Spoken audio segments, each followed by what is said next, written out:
think I'm gonna do creep plus a 1 key here into a unicorn, and then I might bank for a 7 key right after that. This map feels really weird to play on. I'm still not sure how I feel about it.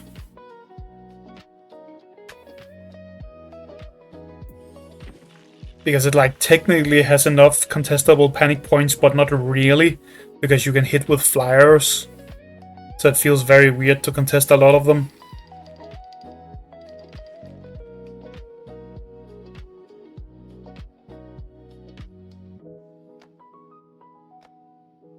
Maybe I should go Cowbell instead, just so they can't do this. Wow, that's a lot of power. A wall here.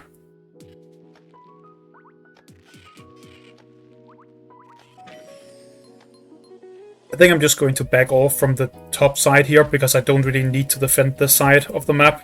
And then we will bring the unicorn. I don't need to defend it because I can immediately go to it with a flyer. So there's not really any point to that.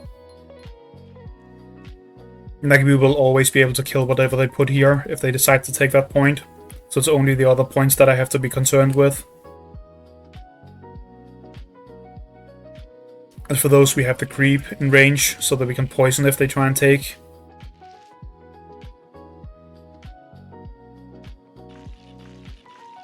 Okay, it looks like they're just trading poison, which is fine.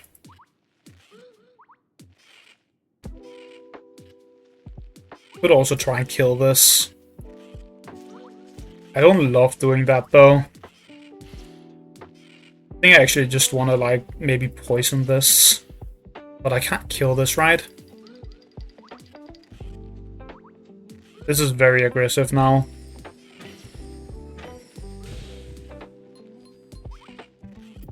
I don't think there's any way that I kill that, even with like Tickle's unicorn and a... what's it called? Jar cannon. I think it might just be correct to do this. Make the A wall useless this way. And then we hit here and we kill this. This doesn't get to poison anything more in that way. I will go for a Tooth Fairy instead of a Murderwing. You can even take this top point actually, because the A wall can't reach or anything. So now this is just dying. And we can always take a point with the creep next turn. So that it doesn't just like trade down. Like maybe we just take the middle with it.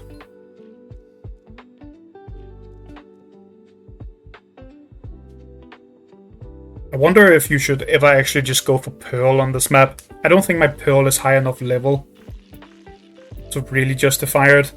No, it's only level 10. I think it might just be good to play for Pearl here though. Like you can put a Pearl here and fly into the middle and just push. Or even fly one tile further forward and push. And that will give you a ton of like space to be on. Really limit the opponent. It doesn't matter what they do with the A-wall here. Feel as if they kind of have to summon something, don't they? Maybe I'm wrong about that. I guess I'm kind of wrong because they can always hit this. But not really.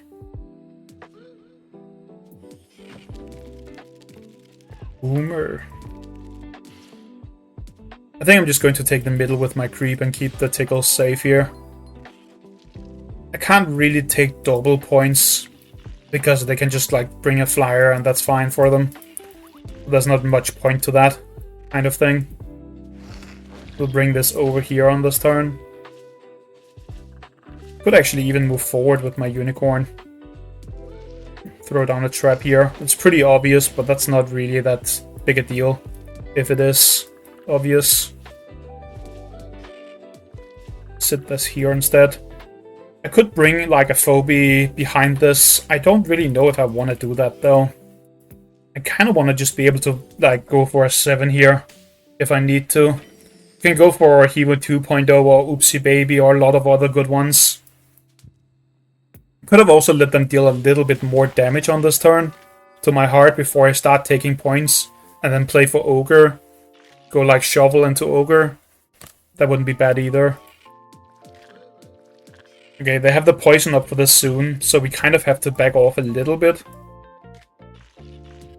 I think.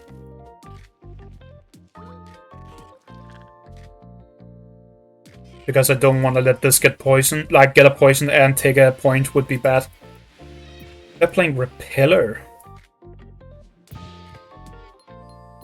Is that high enough level that it survives my boss combo if I decide to go for that? I wonder. I have a 19. And another 19. I think that would kill. Although I'm not 100% certain.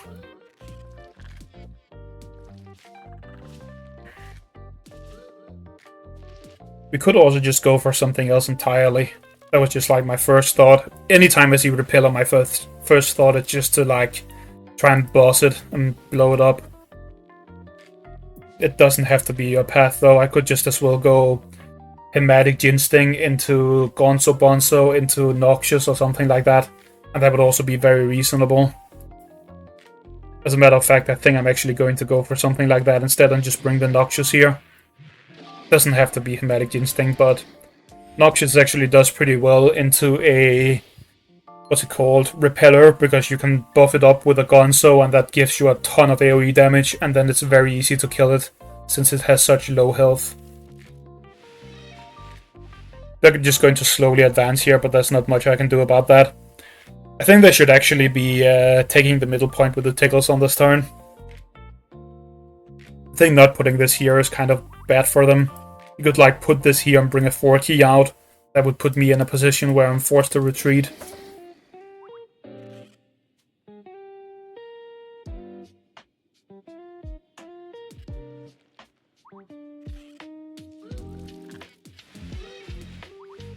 Interesting, they're threatening the top instead. I don't really like that, because that gives me space to stand on here. I think that's not a good idea for them. Although I guess they just want to be towards the Unicorn because it's safer than being towards the Tooth Fairy with the Repeller. That's the idea. They're also placing their Gonzo back because they expect me to AoE them. I don't think I want to do that though, because my Noxious would definitely die from that. That's not really a good idea here. I think I'm just going to stay safe on this turn. Actually put this here.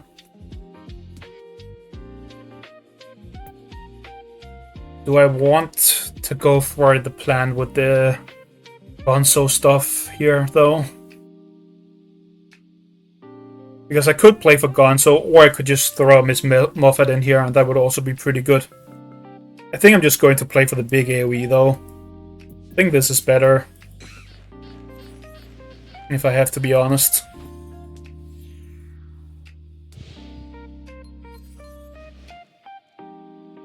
Could have also gone Ray instead of this idea. I just feel like having AoE is too good.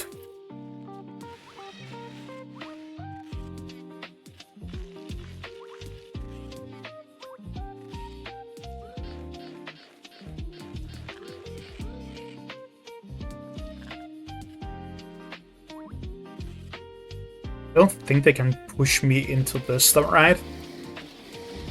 With the Gonzo if I move forward and hit here. Might be better to hit with the Unicorn anyway, but...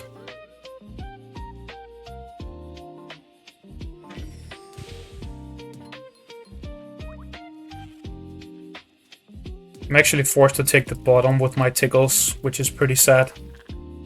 Because I can't go to the top here, I don't think, right? Because I have to put a Phobie here. I think that's true. We're forced to do this, which is pretty bad for me.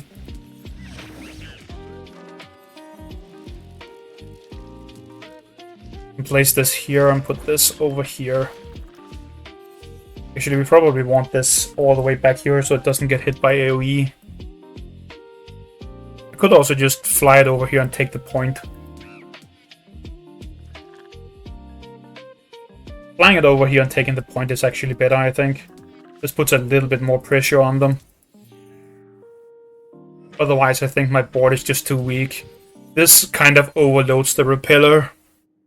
Because it wants to push here, it wants to push here, it wants to hit with the AoE buff stuff, so there's a lot of things it needs to do. I guess they're just gonna go for a kill on my Gonzo.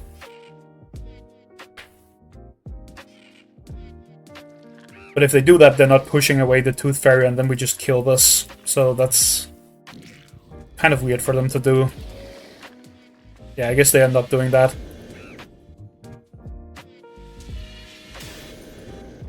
But if they're not doing that, I can always kill this. A bit sad that this will die. Okay, they're moving it back. Then we don't let this die, we just heal it. We heal this with a Muffin and we bring Hematic and we kill this. They have to bring a Flyer here also to kill my Tickles. So they're probably going for Puff. Puff or Tooth Fairy is their options. That is not a Puff or a Tooth Fairy. I'm not sure why they went for that.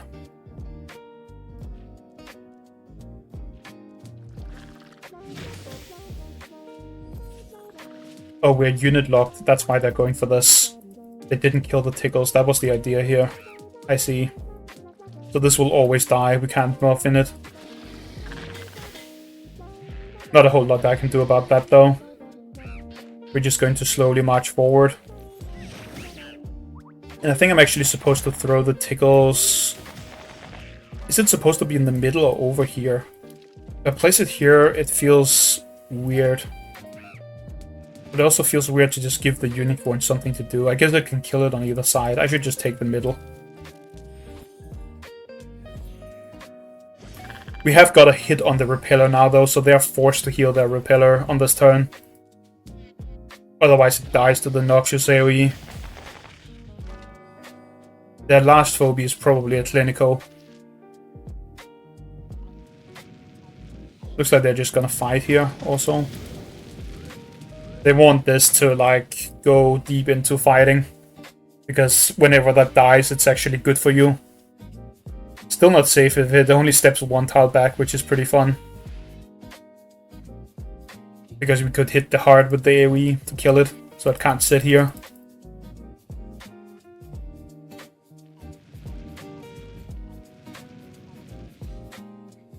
That is extremely aggressive. Not necessarily wrong, but extremely aggressive. We could just kill the Repeller. Now we can't.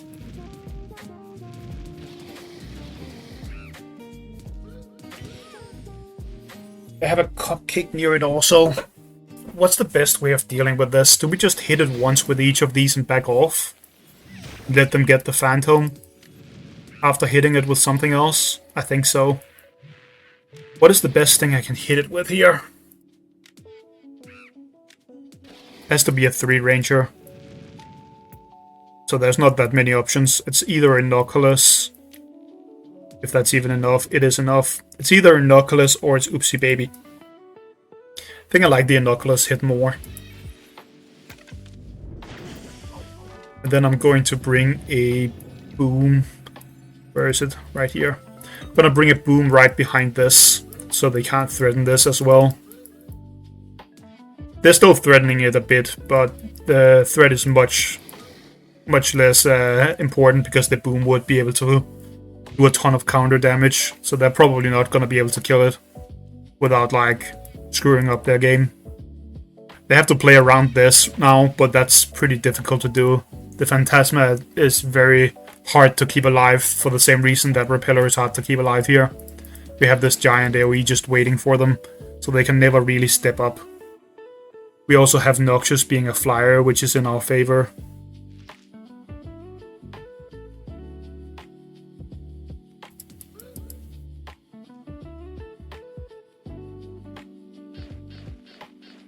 Are they really going to kill this? Because, I mean, they can kill it, but this bomb is going to be really bad for them if they do that. Oh, they're trying to block me.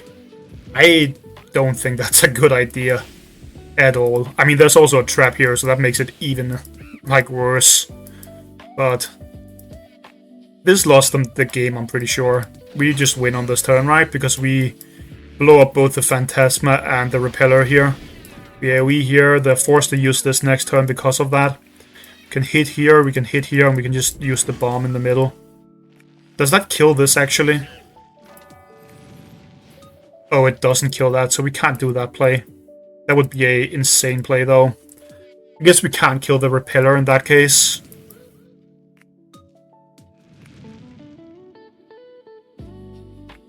Is there something different I can do? No, because they can't reach ever. I think we just have to use our Noxious for this, right? Actually, no, we don't. We just move the Noxious over here, and then we hit with this. And that's fine. I didn't have time to move it. I wanted it over here. It's fine, though. This is still a great position for me. They pretty much have to buff up this Repeller now and move forward and hit me. That's kind of a forced play. But when they do that, I can kill the Repeller, I believe. Yeah, I definitely can. It's not enough damage. You can't double buff either, if you're wondering about that. But you can't buff with both Gonzo and Cupcake. That would be disgustingly broken if you could. Just put both of those buffs on a Evo 3.0 and nuke the opponent out of the game. That would be very unfair. So that's why they're not trying to do that. I mean, this is still dead. If no matter what they do with their push here, there's no way they can win. It's also on a trap, so that makes this even worse for them.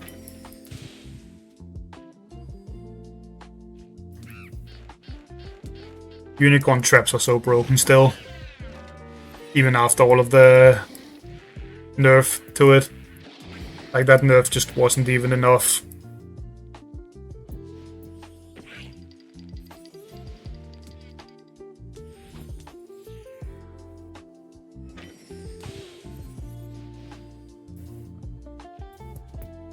Interesting that they went for this so that the Tickles would block me from going for a healer. But they had to like place their Repeller in a way where it could not get hit by the Tooth Fairy in order for that play to work. But it just didn't really turn out in any good way for them. Whoops. I believe this allows me to kill everything, right? Because this gets pulled in. Maybe I could anyway. Probably could anyway.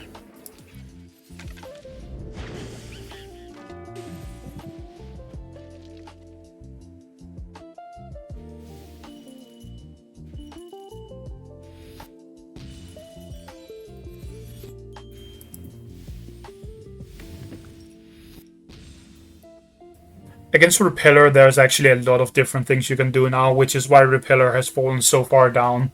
I think Repeller was always the worst out of the like Inoculus combo phobies, like Inoculus, Repeller, and Attractor. But it was definitely pretty decent before, especially with the shovel. Now there's just so many AoE things you can do with it, and everyone is also playing Cupcake, which makes it even more difficult to make it work. But like, you can either play for a Hematic Ginsting plus Noxious and a buffer such as Gonzo or Cupcake, or you can play for some other AoEs like Boss can one-shot it if you have them on the right level, which is pretty crazy. Like Boss with a buffer, I should say, not Boss alone. But like Boss's ability deals 475, then you add a buff on top of that, like a Cupcake on top, and it just explodes. So that's like very good into it also. And even if you don't like have enough damage, maybe the opponent is over-leveled, you can just have like a Ginsting on the side and that's enough. There's a lot of things that are really insane into Repeller now though. It has a lot more difficult of a time. You can still make it work though. Like, a lot of people think Repeller is just dead, but there's actually a decent amount of maps where you can still play it on. I sometimes see people play it on, that map is in right now, Dark Manor. I think I see it a decent bit here with a Honey Bear and some supports. And that is actually a decent playstyle that you can go for. Again, I wouldn't say it's top tier, but it's definitely playable still. There's just too many ways to target it right now, though, with AoE.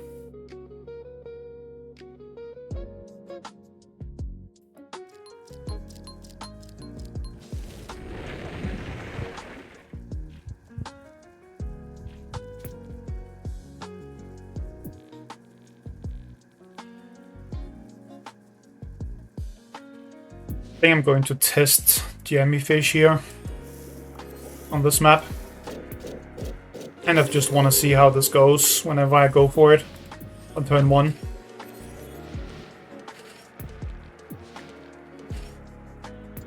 Actually, I guess we should go Tickles, not Razormouth.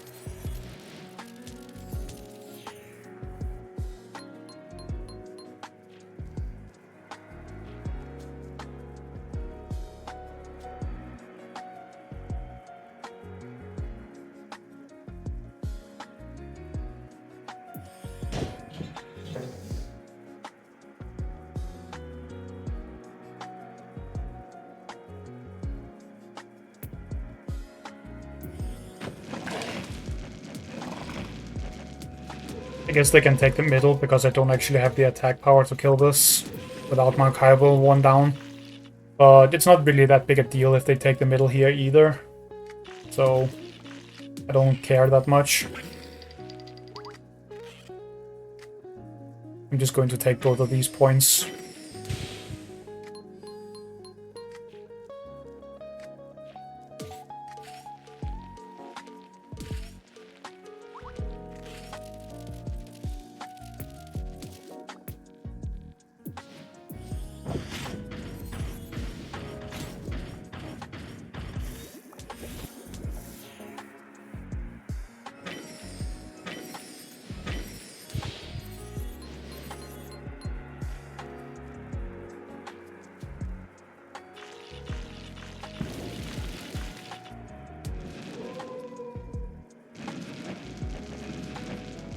I wonder why they didn't just take the top here with the snowball.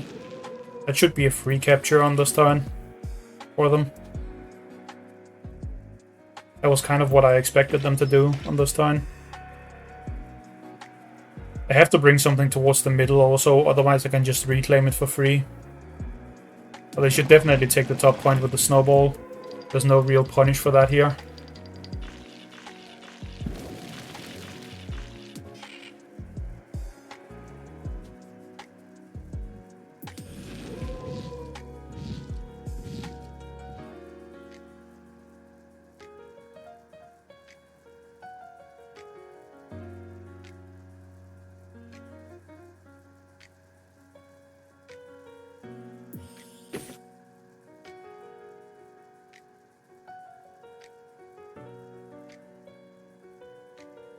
The fact that they even considered a cupcake here is pretty crazy. It's like turn 2 cupcake. I actually think playing cupcake turn 2 would probably be better than never playing cupcake. That's how good that phobia is.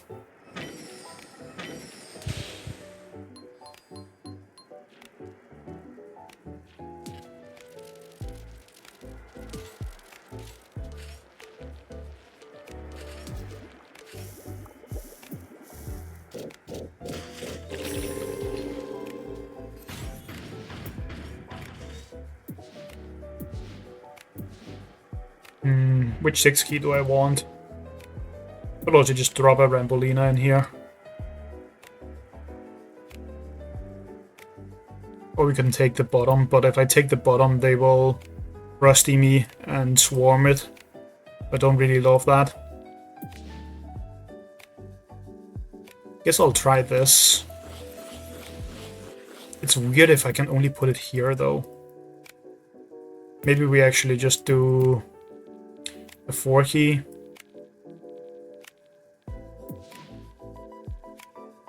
Could go for this instead. I think I like that more. Next turn we can Hebo 2.0.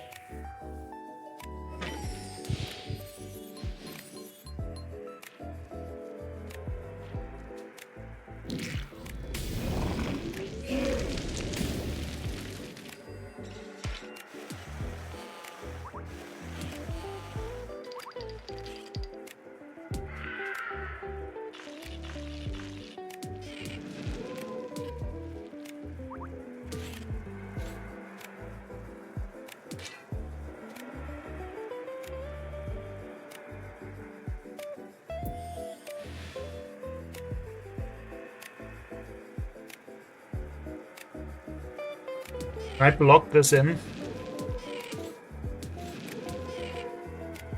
No, I cannot. It's actually not that far away. If this was Tickles and Cowbell had died, or was in the middle this turn, then I could maybe block them up here. And summoning Cupcake on turn 3. This phobia is so stupid. Do I ever just kill that Rusty here? I think I might. The problem with doing that is I get punished pretty badly if they play Hevo Blade. But I could just do this and heal this a bit later.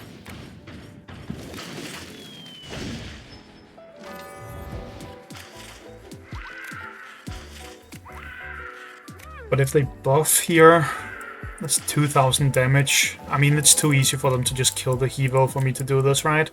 I think it is. I'm just going to punch this instead.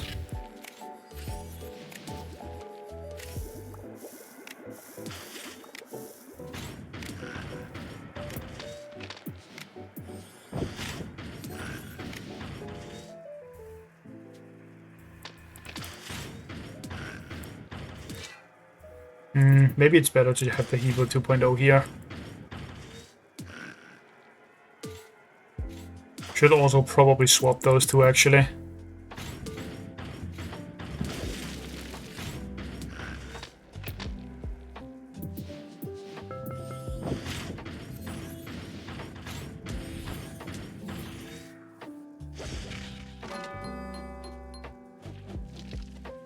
Next turn we can Jammy Fish again and bring Rambolina if we want the double push on the board. Okay, they're just going to play for Akira. That's fine.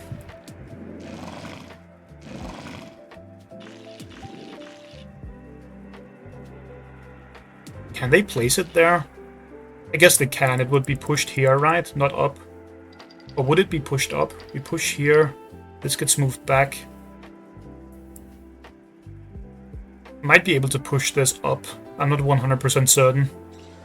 Okay, now I don't think I can. I think I had to push on the Rusty, right? For it to work.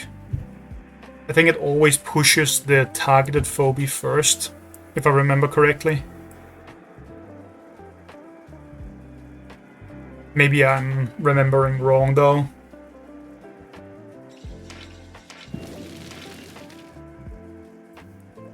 Now I think it will be pushed up instead, towards the heart. I think if Rusty was here, maybe I could push it. I'm not 100% certain, though. Maybe I could never. This just gets moved back, right? Yeah, it does. I can't do anything with that. Could push on these, which is actually pretty good. Problem with that is my Hevo is almost certainly dead if I do that. Like, I could do this play. I will kill both of those small phobies. Then they buff and hit me for 1,000,000. Or they pull me in.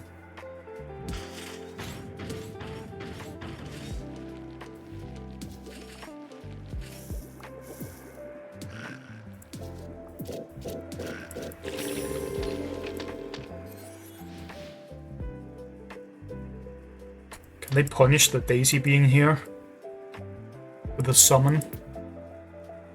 They Maggie it. I think they can if I put it further forward. I want something that can threaten this. Maybe it's just Spidolas. That's a little bit mech heavy though.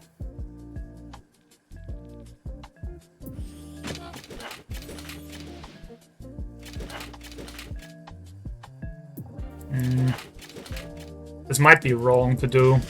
I killed a couple phobies like that and put them in a position where they have to pull the trigger. But my Hevo 2.0 dying might mean that this fight is going to be bad. They may also not use the Akira here and just buff double hit. Looks like that might be what they're doing. But if they do this, I think I can kill the Akira.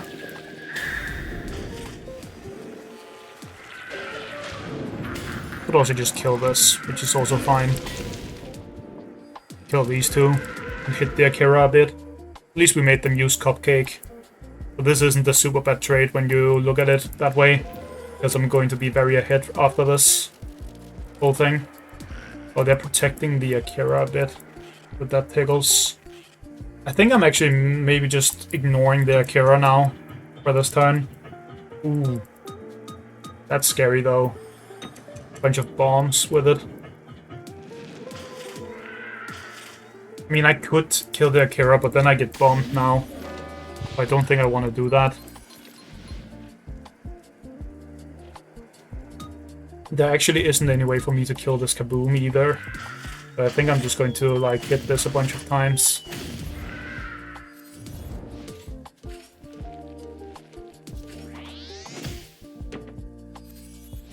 If I do this, do I get punished for it? I think I'm actually just going to not summon my final Speedola here.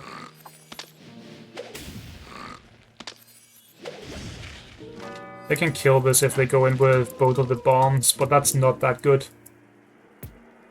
to do.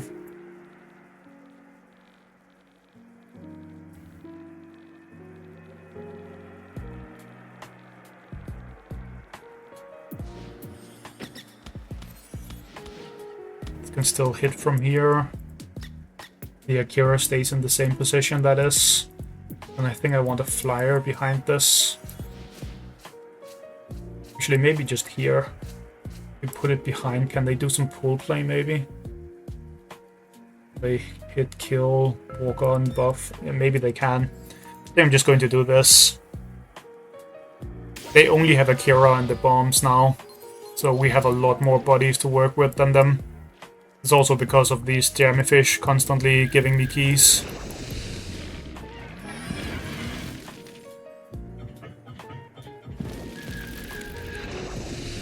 I think I get a good Kaboom here.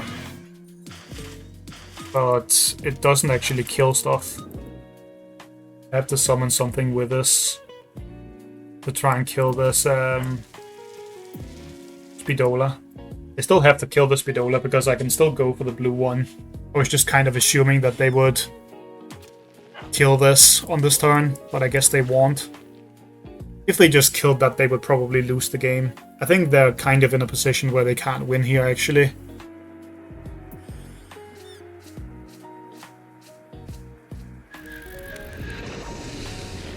Even with all of this, these two can't even do anything more than kill my Daisy, right?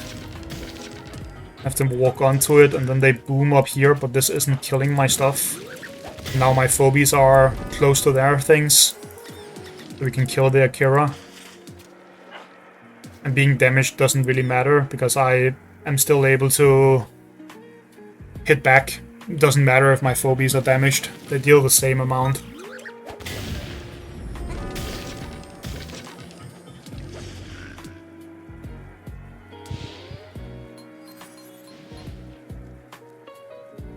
Bit unfortunate that I have no AoE on this turn, but that's just what it is. Because AoE would actually be super good here.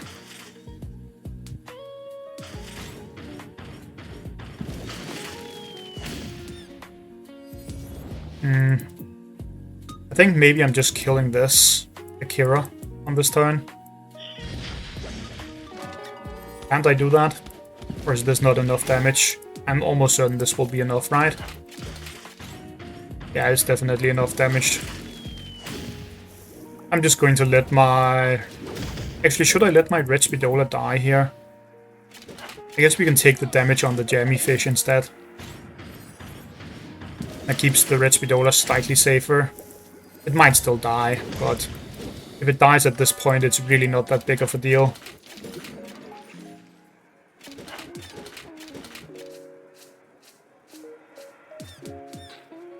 Can Morty this, but then maybe I just keep it in here like this instead. Then it can't get hit by anything.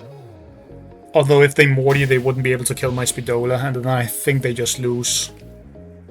Because the Speedolas have a lot of attack power for next turn. I think they just lose either way from this position, kind of. They have to go Cassowary, kill this. But there isn't any way they can kill this then. Would actually have been very bad if I put it down here, because then they could Tooth Fairy and also get a kill on my Murderwing.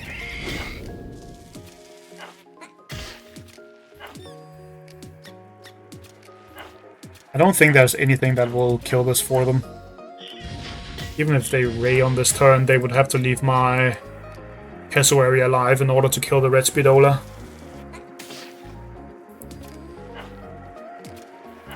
There isn't anything for 5 keys that will deal 1300 to this.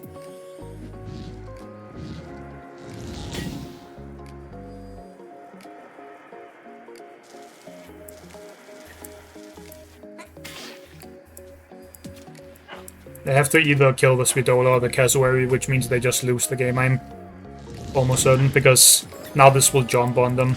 And I also have this up. Even if my blue gets turned off, it really doesn't matter here. So we can do this. Should actually be here.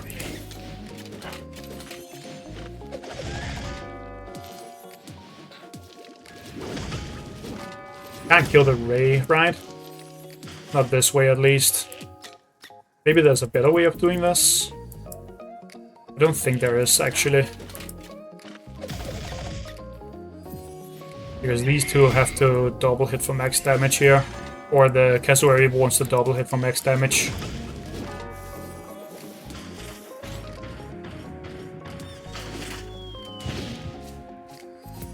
Definitely go for a couple 1 keys. Just for maximum power.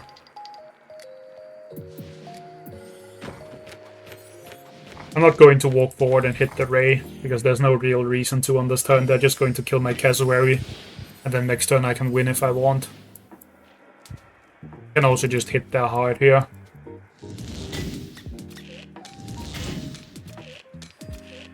Can they even kill this? I don't think they can, because there's no space to stand on to kill it. So they can't like Cassowary and jump on it and then Tooth Fairy or anything.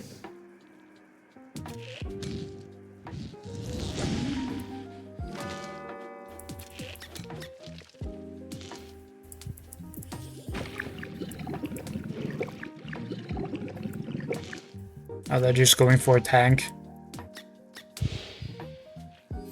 But that just means they die on the heart instead. If I do this, they'll kill the blue Speedola, but then I kill the Ray next turn. Could also just do it the other way around and lose the Cassowary. That might be better.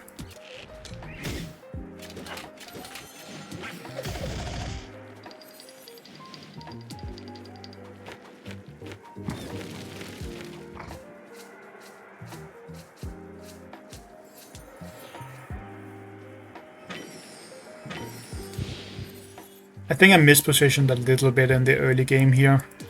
Could have been a bit more aggressive or further forward on some of these turns. Either way, they're just dead. We have all of the panic points, so it's like 2000 damage every turn.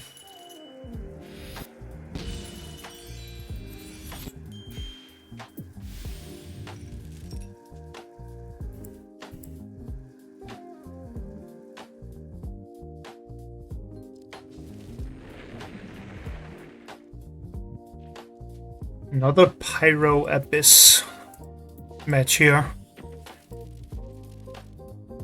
Let's just do this opener with Gravedigger instead, actually.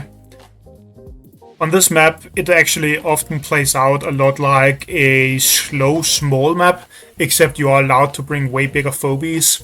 Like, the actual space that you fight in is almost like a small map, because both the top here and a large part of the bottom isn't really being interacted with in by far the majority of games.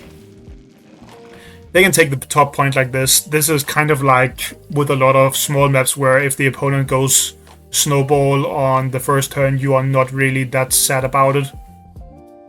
It's actually often even good for you to some degree. I usually play for some kind of Akira setup on this map. I either go Akira with like Baba Yaga, or I just do an AoE combo. Those are like the most common ones that I do. Sometimes I'll also just play for like pure AoE damage without the Akira though. It depends on what my opponent is doing and how active they're being. And if they play for some like specific things such as Repeller, I would consider going for like a boss setup or something like that. This turn, let's actually just bring a Gonzo. You can go for either Gonzo or Firkin Leprechaun early on this map and follow it up with either Hematic or Klepto, and that is usually very good for you. Because all of those phobies do very well here. You can even go for a Furnace Phase on the second turn after like a Firkin Leprechaun if you want to play for that thing instead. Furnace Phase is also a very nice phobie for a map like this, because it's kind of like a small map. We could do a Bachelor here also if we want to. That wouldn't mean that I'm not going for a Hematic on this turn like I talked about, but that's perfectly fine, I think. Move these in a little bit. We can go Bachelor. Could also go Boomer, but I actually like Bachelor more in this case, because they don't have a 1 key to deal with this. And they can't really double hit here unless they want to lose the Ray. And I'll actually just pair that with the Firkin Leprechaun. Both phobies are just so good on this map. This gives you so much control over what you want to do and allows you to go for multiple different things. Because Gonzo works well with a lot of different AoE phobies for this map. And Firkin Leprechaun is just very good at controlling the map because there's so many ability phobies that gets used on a map like this. Like you can turn so many different things off. You can turn Akira off, you can turn another Gonzo off, or the opponent's Firkin if they want to Firkin your Akira. You can turn a Tractor off. There's a lot of different ones. Even like an Oopsie Baby or something smaller like a Snowball can sometimes be good to turn off before an Akira turn. So there's a lot of good options for things to do here. I think I'm just going to throw this towards the top and destroy this block now. That way we can have the Gonzo just sit in range, which is nice. They will of course easily kill this with the Tickles, but that's not really a big deal. Now I could go for a... what's it called? Hematic here. I can also just play full combo with an Attractor into Akira, which I actually like more in this case. Let's move the Tickles forward a little bit.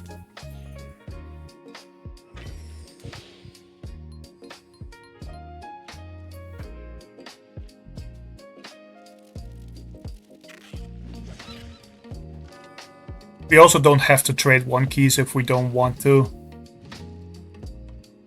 Here I wanted to do it because they banked to 9, so having Tickles be ready to recapture this is actually somewhat annoying for them, because they have to bring something that can take this point at some point. And that will usually have to be a 1 key unless they're gonna all-in me. But I don't think they want to play for all-inning me here. We have 20 keys more, so we could in theory go for Akira Hevo 3.0 as a combo here. Could even do a Phantom combo also if I want to, which is actually also good in this setup, depending on what my opponent is going to bring here. I wouldn't mind going Hevo 3.0 into Phantom. Looks like they're trying to prepare for me to go for a Akira combo. That's why they're bringing the Glob out, because that way they get like benefit from my pull.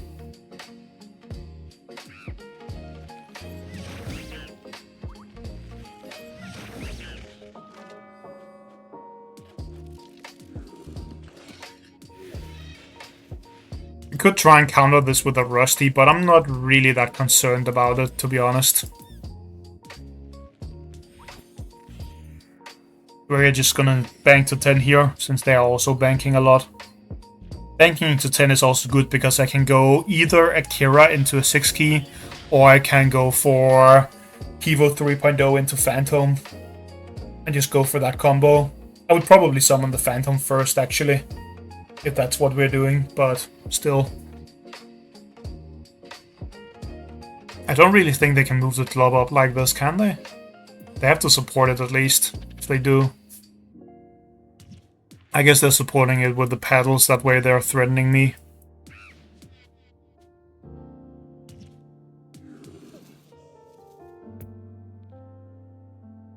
This makes me want to just go for an Akira combo, to be honest.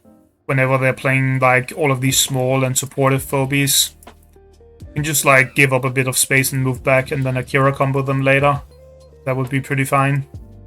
I'm actually going to turn off this Octonauty also. They could boost this and kill one of my things on this turn if I just sit here. But I think that's fine, actually. Let's just do this. Could even put it here. They don't have the pull on this. This can't reach.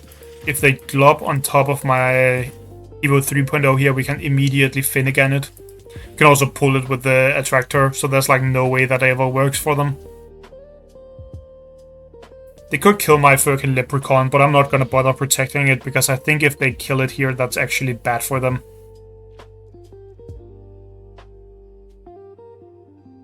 So if they want to make a mistake, I'm perfectly fine with that. We can still go for the Phantom combo also with this setup. Which I might do. I do already have a attractor though, so it's not really necessarily needed.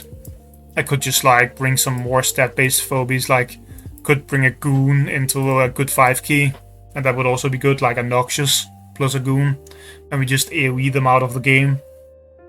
That would also be very reasonable to do here.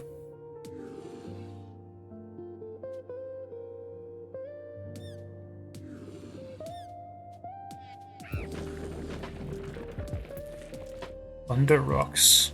Is that not too defensive in this position? I feel like it is. Maybe I'm wrong. Could put a block in front of this also, if I want to. I could do a play like this. Just get some free damage on it. Now we do have to make sure that we don't screw up by letting the Glove get anything good done, but I don't think it can do anything that good here, and their Octonauty is useless on this turn. If they want to hit my Akira, they also have to fly directly towards it. Not Akira 3.0. They have to fly directly towards it with the Ray, which is not very good for them. I think I'm actually just going to go for the plan of throwing a Goon in here instead of bringing Phantom. Move this one down then. And that seems pretty good.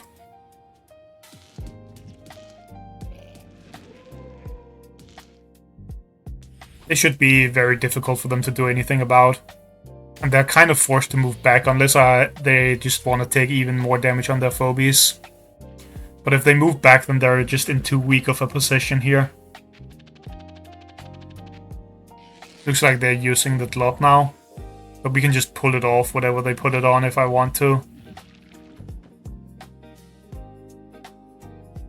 Because we still have the attractor here.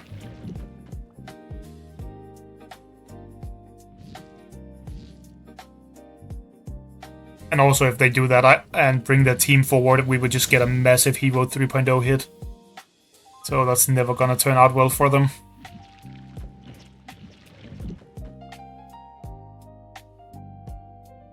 I wonder if I can just kill this and not... What's it called? Not use my attractor to pull it off. I think I probably can if they do a play like this. I'm pretty sure I will just nuke them out of the game with Evo 3.0 here. This is like one of the classic combos of just buffing your Evo 3.0 and winning the game with it. Normally you play Akira here, but they just like kind of brought too many small, fast phobies for this type of map. One of these two should definitely have been a turret instead, and then they shouldn't have gone Ray that early, I don't think either. And Thunder Rocks is completely useless, they just have too many phobies that don't matter right now on the board. Which means I'm now allowed to do something like this, where we bring them forward when we buff this. And then we get a triple hit with this, which will deal 1800 times 3 plus some fire damage. That's just like completely game over for them. The Glob even died from just that, actually. So that is incredibly bad. We'll just keep this goon a little bit safe, because it is actually a valuable phobie here. I think I want something smaller, like a Daisy on this turn. They still have 12 keys. So they're not necessarily like completely out of the game, but they're pretty out of the game now. Like that is just too many keys dead in one turn. That's 13 keys that just explode. And we lost a couple 1 keys and that's it. I guess we're taking a lot of damage on this, so maybe you can argue we lost a couple keys there, but that's still a threat right now. And so is the Hero 3.0 on top of that.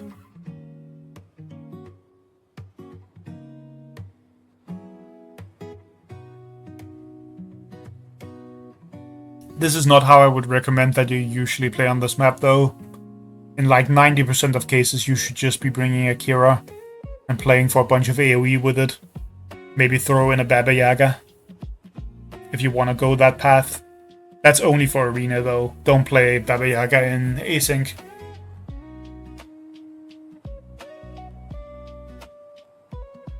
Because people will just like abuse the trap stuff so that you don't get value. Although you can kind of force value with it, but sometimes they'll just like preemptively move them or remove the traps if you try and do that. So it's better to just only play that setup in Arena, at least if you're high rank. If you're lower rank, it probably doesn't matter. But if you're lower rank, then you probably don't have Akira, so... Looks like they just saw 13 keys disappear and decided they didn't want to be here anymore. Which is very understandable. That is not a spot you really want to be in.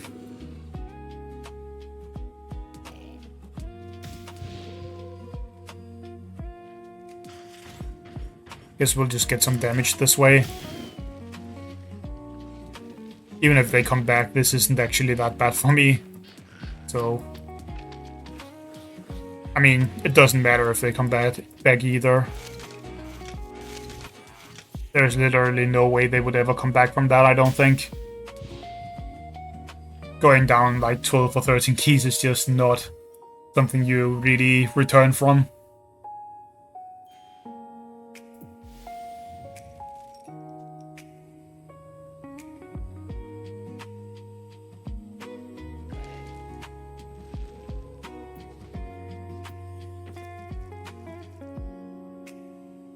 This is one of the maps where you can actually go Snowball Opener on, and it's like fairly reasonable. I usually go Quagmire against this. Quagmire to this tile here. Then you need enough damage that you can actually kill this, so we need something with... What is that, 500 or something?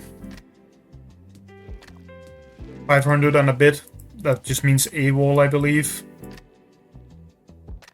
Where's AWOL at? There he is. This way, if they take the corner point down here, you can kill it, and they can't take this point. And you can take the points for free next turn, because Quagmire is self-healing and has a ton of health. So you can just, like, take points for free. And they obviously can't, like, kill the AWOL here with the Snowball, because then they just lose the Snowball to the Quagmire. If they do this, we can just Snowball it also. And take the point with our AWOL, if we want. We can also just like let them get a bit of damage on my heart and instead claim the point later with the Quagmire. Depending on how fast you want to go.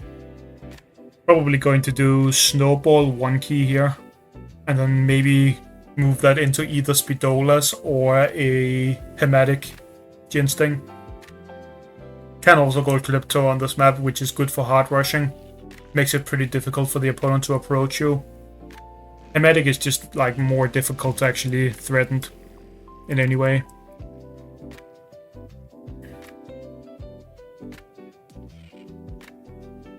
They're playing pretty aggressive here. If they snowball this, I can actually take the corner point with my AWOL though. So I actually think the snowball is like incorrect for them, hitting with that. They should have just taken the top corner point instead and gotten some hard damage. This actually doesn't do that much for them. Now we do this, and we should have control of this bottom side at this point. We go for 1 key up here. Let's actually go for a Henrietta, just because we can put it up here and kind of threaten with the poison a little bit. There is a healing spa in the middle, but you can often make it so that if the opponent tries to go for the healing spa, then you will be able to punish them. So it's not that important of a healing spa. I actually really like maps where the healing spa is like in the middle, or at least somewhere where you can fight over it. I think it's a lot better than the healing spas being like way back here or being in a defensive position, because having to fight over it just makes the games way more exciting. Also, there is an argument that maybe my snowball should be 1 tile further down, just because then I could run to this top point with it. But I'm already like kind of in a like space where I'm not gonna do that, because the Tooth Fairy would be able to hit me and their snowball is likely to move into range of it also, like if they just put it here or here. We go for a Lilla, which means they're going to play for something at least somewhat defensive here, I'd wager. Because otherwise they wouldn't really be going for this, I don't think. They're just trying to play some traps around their heart so that my Quagmire cannot be used aggressively. That's the idea with this. There's a couple different plays I could go for here. Can either just take this, or I can be a bit more aggressive and take this point over here. They actually don't have a great way of dealing with me taking this point, so I think I will be taking it with the Henrietta. That makes taking this point a little bit more difficult though. Guess the snowball can just move on to this, and then we can move the AWOL up. Although maybe I want the AWOL down here actually. What if we just place the AWOL right here? It should make it somewhat hard for them to do anything great on this turn. And then we'll bring the Hematic Ginsting in at the end of the turn. If you're planning to summon like a phobie that impacts the board, it's often best to summon it at the end of the turn, just because the opponent has a little bit less time to think. It's not really a big deal, but sometimes in Arena that can be relevant, especially if you're summoning something like an Akira or some other huge phobie. Or like Russell is also one, where you want to just make it so the opponent doesn't have a lot of time to think about how to deal with it. Although most people like just tend to go for the same stuff to deal with those phobies, they just go Bluelian into it, for example. Trying to set it up here so that they will have a difficult time actually killing this AWOL, because if they hit it with this Lilla, then we would be able to first hit them with the Stim-Padded Snowball and then hit them with a Stim-Padded Hematic, so they're not going to do that. That would be very bad for them. And also killing this, what's it called, Henrietta, is actually also pretty difficult in this position. It looks like they're feeling like they're forced to go for a more aggressive play here, which I actually think is good for me in this case. They're going to place the Rusty here so that if I take my Quagmire up and hit this, they can like use the Rusty while it's standing on a lava tile, which would be rather annoying for me, and it would also make it very easy for them to just fly this over onto the Stim-Pad and try and threaten my Quagmire more that way. This kind of makes it so that I'm forced to place the Quagmire in front of the Tooth Fairy instead without getting damage on it, which is rather annoying for me. Could also just try and go super aggressive on this, but I don't really know if that's correct. Like, I could do something like this and just hit it with everything. But I don't believe this is enough to kill, right? No, it's a little bit of damage off. I actually think that might... Is that a level thing? No, that's not a level thing. That's just slightly too tanky for that. Guess I could have, like, gone Sharon last turn to prevent that kind of thing. But we're just going to go for something like this. Force them away. Take this point back. Keep our AWOL safe. This isn't in a position where it can actually poison anything. We'll move the snowball up a little bit, because that way the snowball is more flexible and it can still go down to the Stim-Pad. And I'm not really planning on double using it anyway. like for the stim pad. Might go for either Noxious or a Hevo here.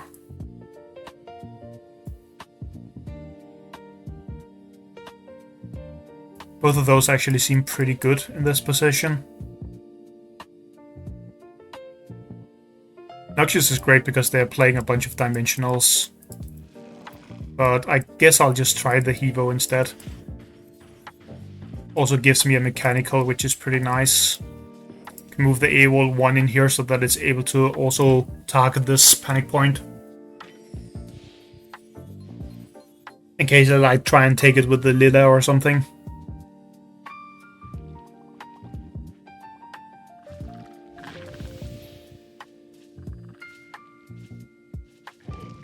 Could have also moved my Snowball further down and then had the Henrietta, not the Henrietta, the Hematic sit right here instead. Which would be very aggressive, but it would make it difficult for them to get a free hit in before they move. So maybe that's worth it. I don't know.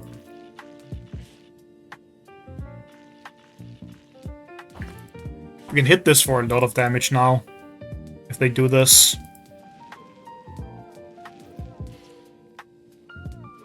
I wonder if it's dead, actually. No, I don't think it's dead, right? Maybe it is. I think it's dead if it stays here.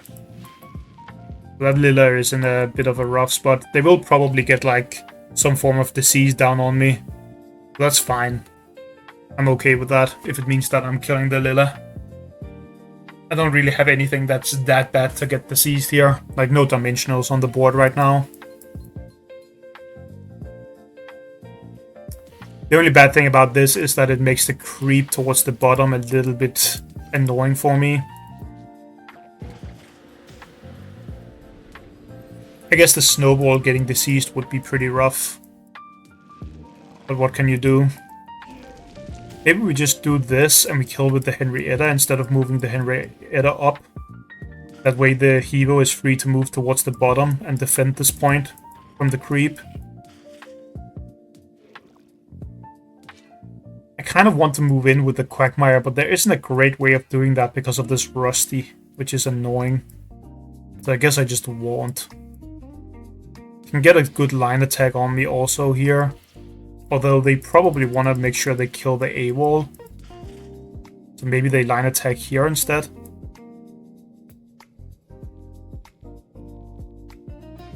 I think this is just a Daisy angle. Let's get a high damage 2 movement 2 range phobia out here. Okay, they killed the AWOL with the poison. Oh, not the poison, the disease. That's fine. They're probably just going to go for the line attack then, I would imagine. But if they do that, it feels like they're forced to go Honey Bear if they want to kill this Henrietta. I guess they are probably just going to kill the Snowball instead. And not get the line attack here. That makes the Puff feel less good for them though. Puff should probably have been on this block over here instead of sitting down. It's hard for them here because they both have to go aggressive, but they will also eventually have to defend this Hevo. And I think I have a solid enough position near my heart that I can actually defend whatever they bring here. While their position near their heart is not actually that good currently. And they can't really move their power down towards the heart because then I take the top point and they are at a panic point disadvantage. If that happens.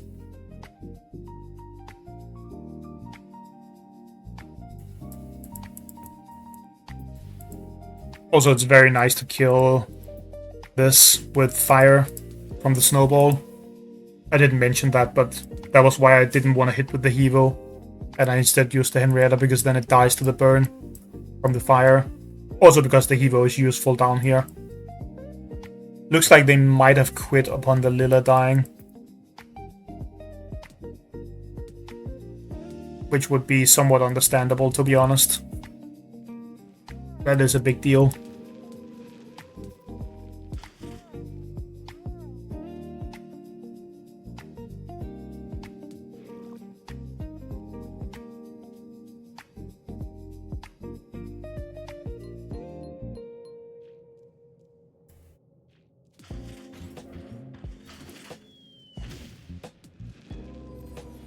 Could kill this. I mean, they're probably not coming back, so it doesn't really matter what I do, if we're being honest. But I'm just gonna move around here. Then we want a Rambo. This Rambo is great because it can go onto the stim pad.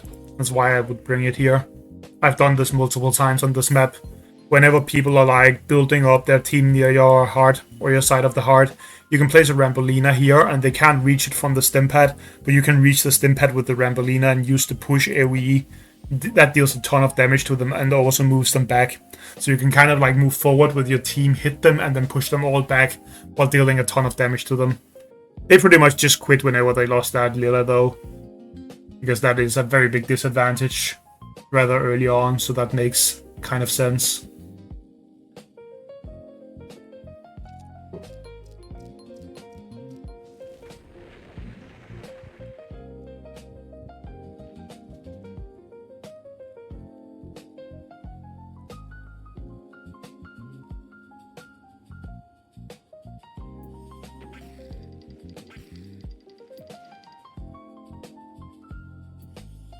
This map is kind of weird. It's kind of like playing a small map but with large map keys, if that makes any sense. I usually find that you should just play for Akira on this map though. Either you play like Akira with some AoE phobies or you play it with Traverse. That has been what I've been doing at least.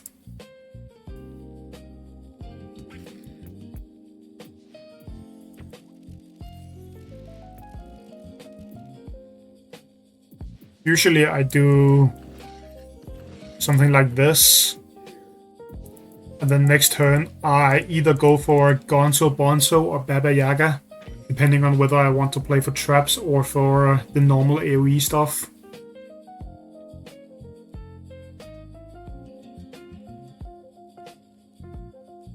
If you go Gonzo, Bonzo, you can follow it with either Hematic or Klepto, and both are very good here. You can also go Firkin, depending on what you want to do. Also, it's fine if they take this middle point, it really doesn't matter that much. I find that you very rarely lose to like hard rushes unless the opponent gets like a huge phobia onto this tile and you are like far behind. But you have to already be far behind before you die from that. That does not happen very often.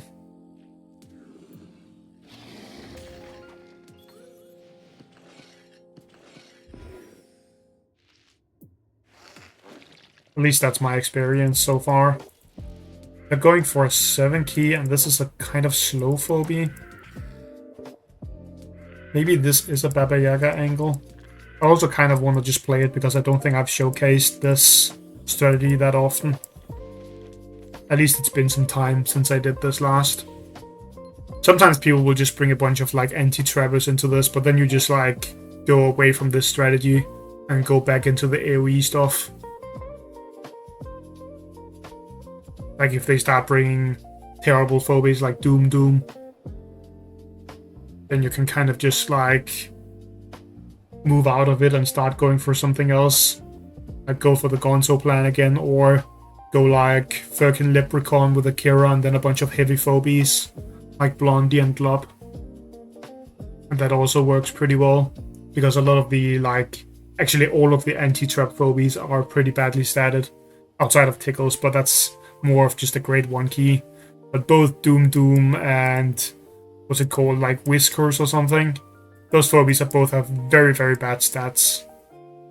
So you can kind of just like overrun them with stuff like Blondie and other good phobies if they go for a bunch of anti-trap stuff. We do need to support our team a little bit more here before we can go for Akira, I think. Our stats are not very high on this turn.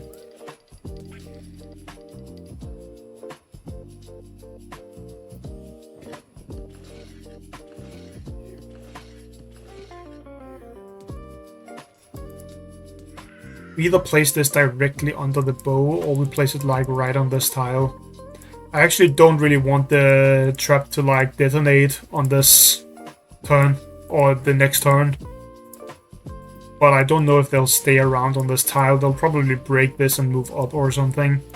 So it should be fine to do this, I think.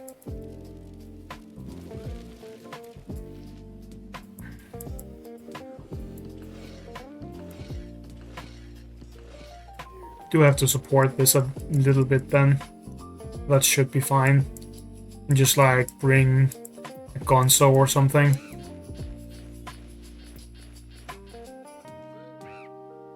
That is pretty good, because that allows me to still go for the AoE plan, but it also helps my unicorn be powerful here, because we can buff it up. Okay, they're just going to try and remove the trap immediately. They probably can guess that I would put it under the bow. Yep. Maybe I should have put it to the side just because of this kind of thing. That they might do this. Don't have anything in range of the Gravedigger, so we can actually move down here like this, and it should be fine. They are able to kill the unicorn if we stay here, so I guess I'll move around. We want to go for a Kira next turn, so that would be 11 keys here, which means we can summon 2 keys if we want, but we probably want the 6th key right after the Akira most of the time, so I'm going to go for a Boom instead. Boom is also just great if we're going Akira anyway. Helps me zone here, and it works well with the Akira ability.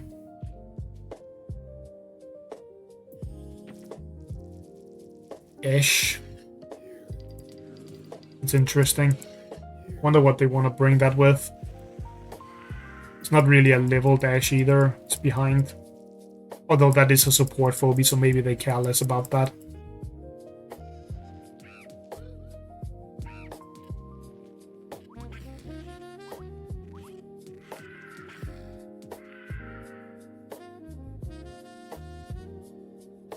I should definitely have put the trap here instead. On that one turn. Because the trap going off wouldn't even really help me very much. It's more for like the later turns. Like, imagine if we already had a trap here and we place another one here and then we have a Kira behind. They're like forced to go fight me on this turn if I had something like that set up right now.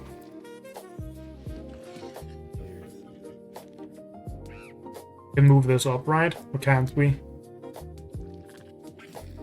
I think we can move this up. Should be fine. Even if they pull this forward, that's only 1200. It's not enough. If it would have been enough, I would have just positioned slightly differently. I mean, I'm sure we could find a way where they can't approach it. Like maybe it could sit down here or something.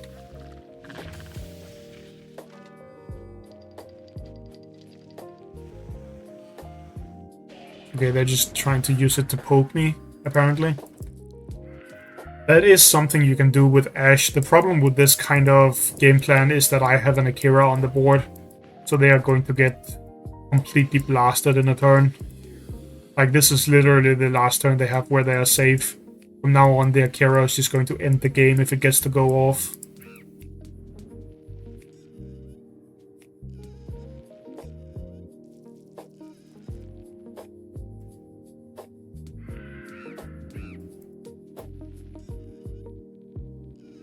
Go for either Klepto or Puff or something like that here. Those options are all very nice. Should actually probably just sit here. Definitely killing this.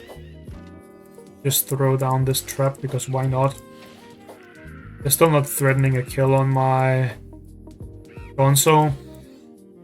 I guess they're using the Ashe with the Mildred, is their plan. That's not really a big deal here for me.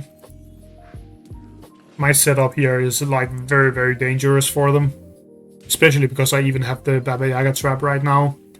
If I can place down another trap, it becomes way more dangerous also.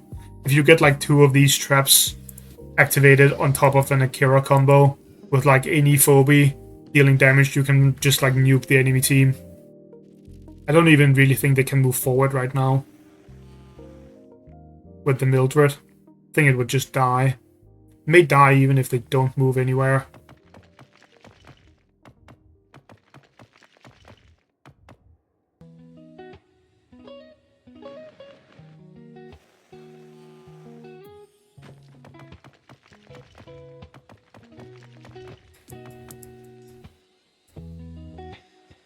We pull from here. No, now there's nothing we can blow up with the bomb.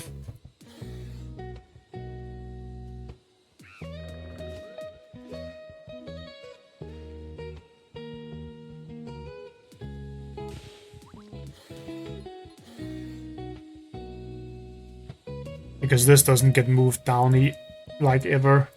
So it's just not killable on this turn. That's kind of alright. We're just going to do this.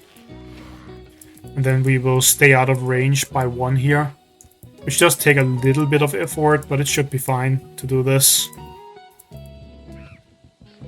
Like, we are pulling pretty far back, but I don't really mind that, to be honest. Have to move this back also, which means maybe the Baba Yaga goes 1 tile further back. Something like this. Move up here, pull. Maybe move this first and this first. This seems fine. Maybe this goes 1 down, just so it's closer to where we want to pull them right now.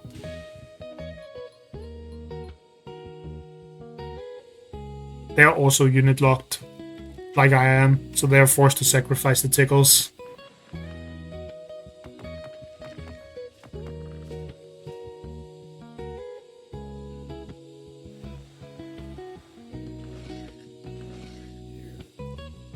Kind of need an attractor right now.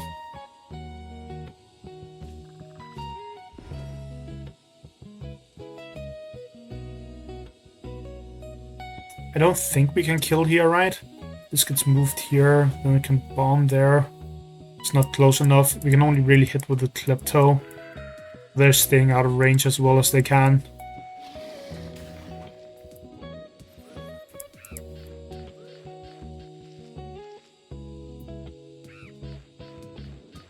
Problem here is that the Mildred will hit my bomb if it AoEs off things a lot of the time here. And that would lead to the bomb dying, so we can only let them like AoE maybe on this Gravedigger. This is like a little bit of a bait. I don't know if they will fall for it though. They also swap the position of these two. The Akira is more important. I don't know if they would ever fall for this. They can hit the Gravedigger with the ability from the Mildred. But if they do that, I think they would lose the game here. I doubt they will. Maybe I can use the Gravedigger to take a point more next turn before I sacrifice it.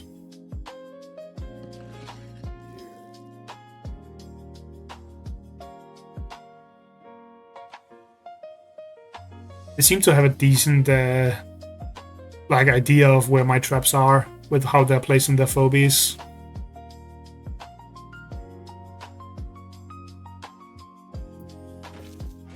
Okay, they're gonna try and turn off my Akira. Which is actually pretty easy to do when you have a support like Ash with the rest of this.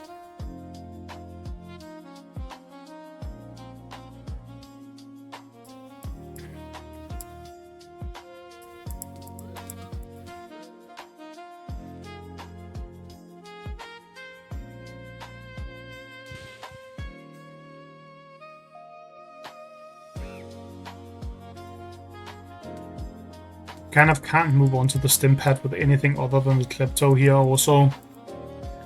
Because everything else would just die from it. I guess we have to move up here. Then we sacrifice the Gravedigger to the top point. Place down even more traps on top of that maybe.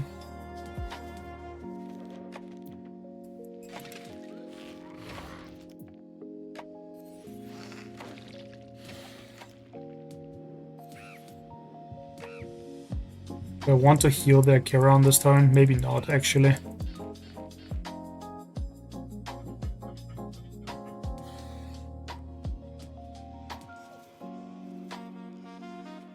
I can actually target my Akira from here, though, which I don't really love. Maybe we just heal the Akira on this turn. As in, they could, like, Furkin Leprechaun it. They can't target it with this or anything, but it getting Furkin Leprechaun would still be very annoying. I guess I'll just do this. This means I can't really pull my own phobies forward. But it should be fine for this turn, and we get to heal up the Akira, which is a pretty big deal.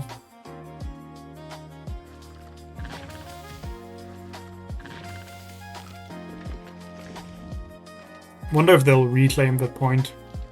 Try and like put some pressure on my heart. Or if they're moving forward like this, then we're going to Akira for sure.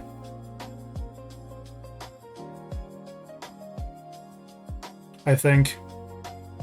You can't pull the Klepto forward though, which is pretty bad. That's normally how you deal a lot of damage with this setup.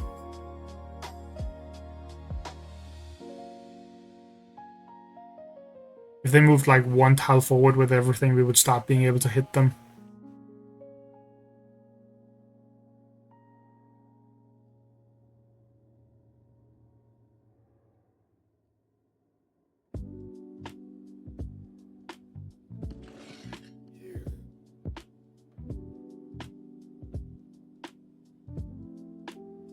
We now also have a unit slot open, so we could summon something huge on the turn where we go in.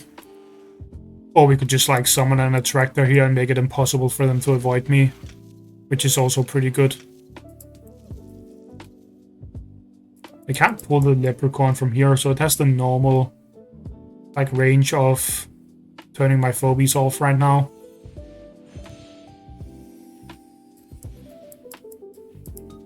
Guess we just take this point on this turn.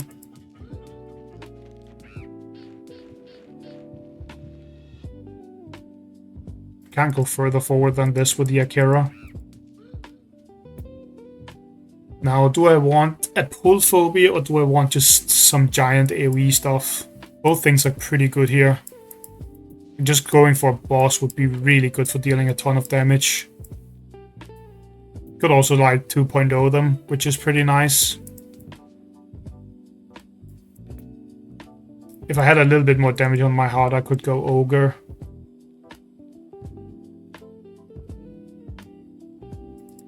What if we go for a Oopsie Baby, actually? They can turn this off, but then they can't turn my Akira off. And I'm just gonna put the Gonzo in the background because he's just gonna be a buffer anyway. Should actually be one tile up. Like here, so that he can buff the Klepto. Maybe actually right here, that way he can also buff the bottom if he needs to.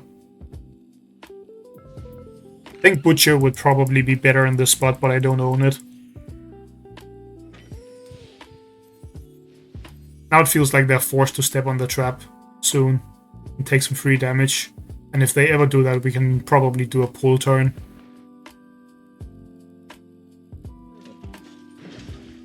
We're also not in range of the Mildred, even with the Ash pull on this turn. But it should be pretty hard for them to actually set anything up to damage me here. And now they're just activating the traps for me. As far as I can see. This is a lot of damage already. Especially when you think about the Klepto. Oh, they're going to turn it off like this. I mean, they would take so much damage from the traps that I think that would still lose them the game if they do that.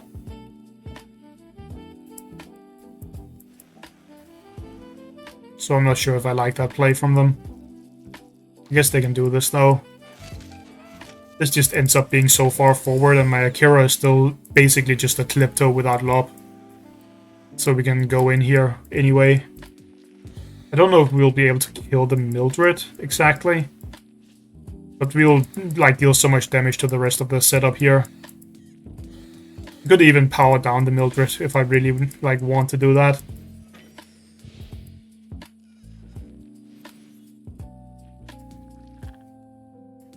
Now I can't reach them with the Akira, of course, because they moved back. I mean, we can kill here if I want to. What if we do like a spread setup here? Or we just power down some of them? Could also just power down the Birkin here. That might actually be better. Because this isn't getting that much AoE value. Unless I want to run into them on top of this. I don't know if I want to though. Could run into them with the Klepto. Which isn't actually that bad to do. As long as I debuff this. Like, we could do this. Now our phobies are split up really well. We're not gonna hit that because this heals. Should probably be hitting, like, probably this. Then we move in here with Akira. And put the Gonzo behind here. We have 3 keys still. Probably want something somewhat fast with this. Like this, maybe. Put it down on the healing spa on this turn. I think this looks fine. Even though we didn't get to use the traps. But they spent so much of it, like, of their Ash and also this moving forward into me and stuff, that actually don't have very much power here. Like, they can of course kill this, but like, look at the rest of their team. And we can just walk into them now. Especially since the Mildred is like on an off turn. So it won't be powerful at all next turn. I guess they're going to summon something to hit this with. That will be something huge though. Or multiple phobies. But they don't have unit slots for that. They have to have like high level Morty to even kill this, I'm pretty sure. They can't kill both the Klepto and the Baba Yaga without that. But if they go Morty, it's also not very good for them, I don't think.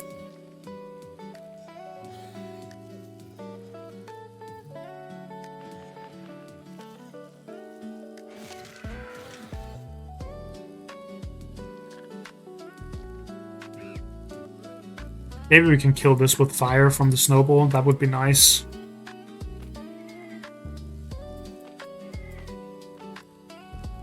That sheep is good into a lot of my phobies, but it's pretty difficult for it to be in like a good position here, I think.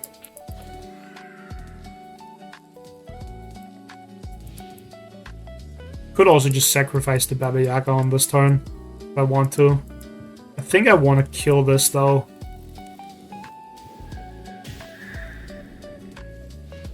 Which takes the buff from my Gonzo, but that's fine.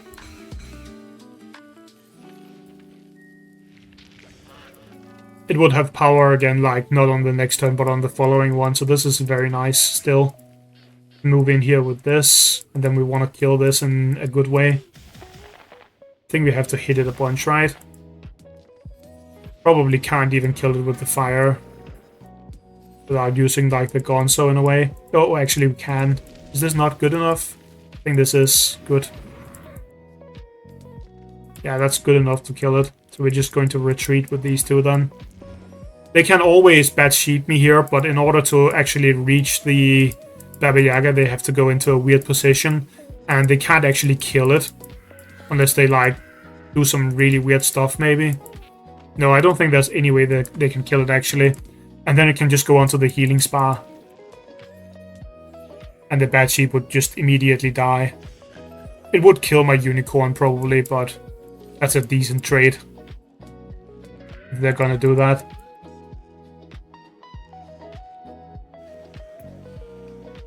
I guess they're going for my Akira. They don't have this up though, so I don't really know how that would ever work out. They can pull with this to deal 1200 to it. And then use this AoE together with the Tooth Fairy to maybe kill it. I guess they just want maximum amount of poison. But this is not gonna turn out well for them either.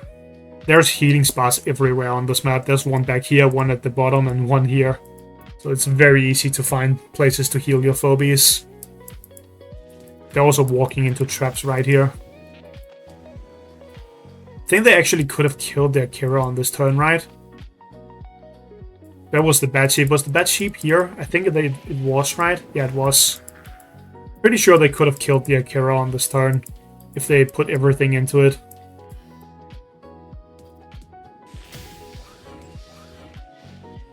It's a nice little trap down here.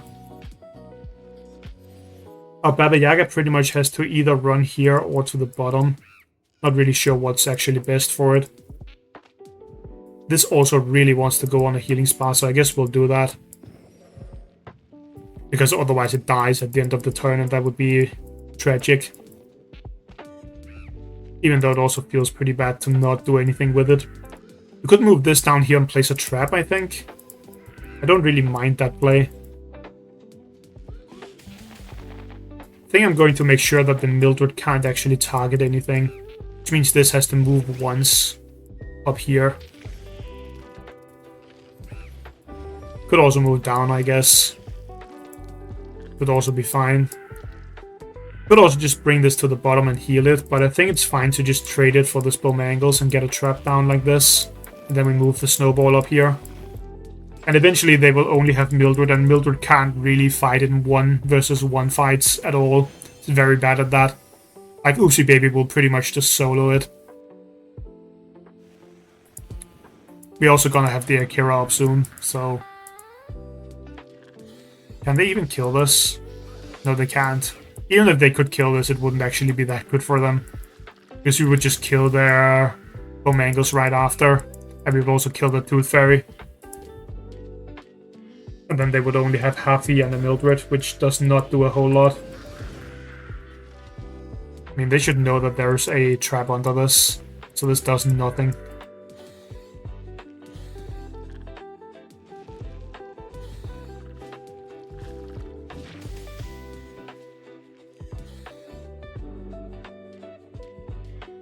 It's actually better for them to be pulled in.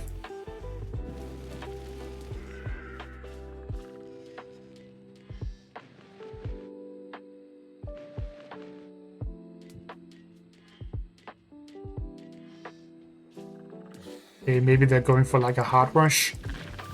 I guess so. This is not going to work though. I can already say that right now.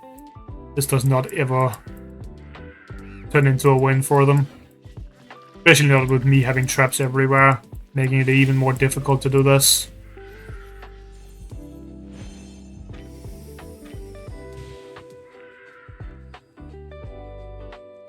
The only challenge here is, should I kill the Happy or not?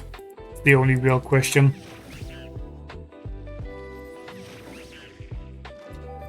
Because we could kill this. I just really want to kill the Tooth Fairy though. Maybe we just kill both this way. And we let our Oopsie Baby die. Seems fine.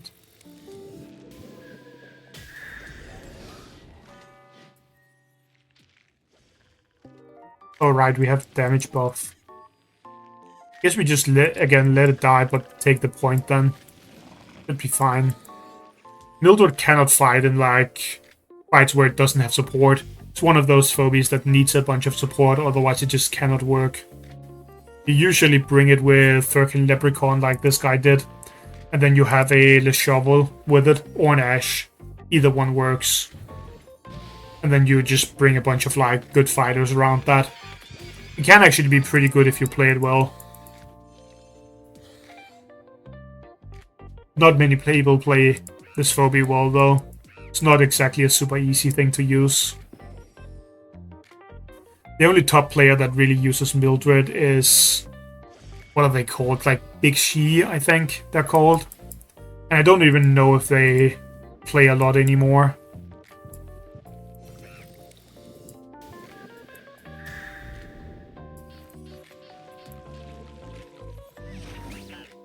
Also, I think I could even hard rush them here if I wanted to.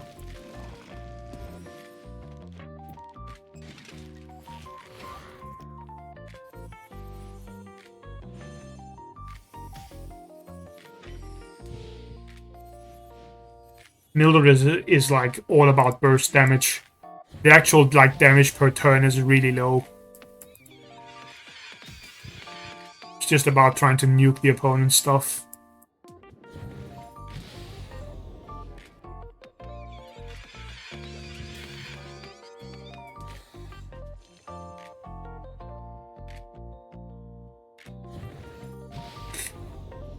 It's a very cool ability though.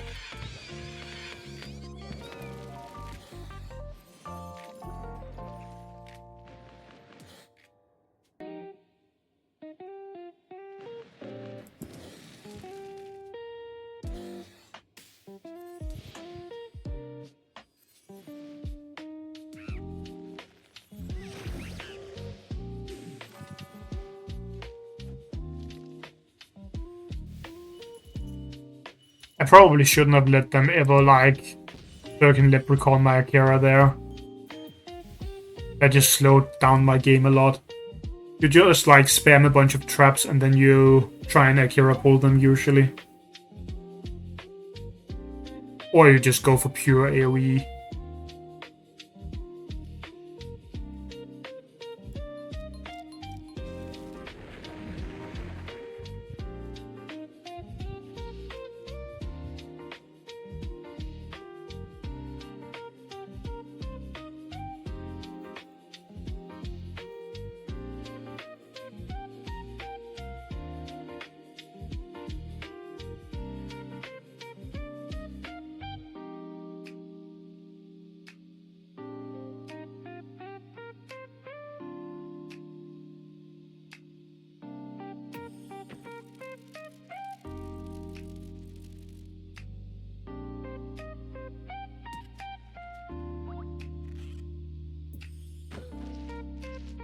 Okay, it's just a Tickles unicorn opener.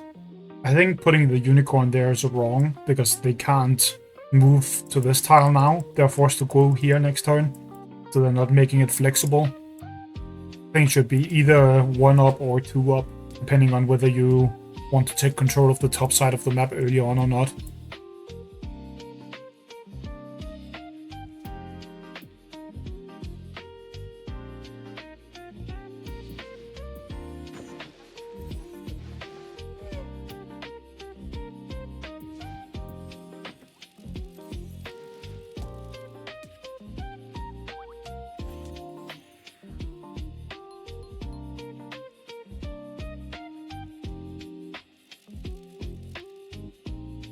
They should move forward twice with their unicorn if they're doing this. Otherwise I can just Jar Cannon it for free. And kind of do that anyway because Tickles is so tanky for a 1-key. So they would need another 1-key behind or some kind of fast attacker for this to work. Which I guess they did go with a Murderwing, which is a fast attacker.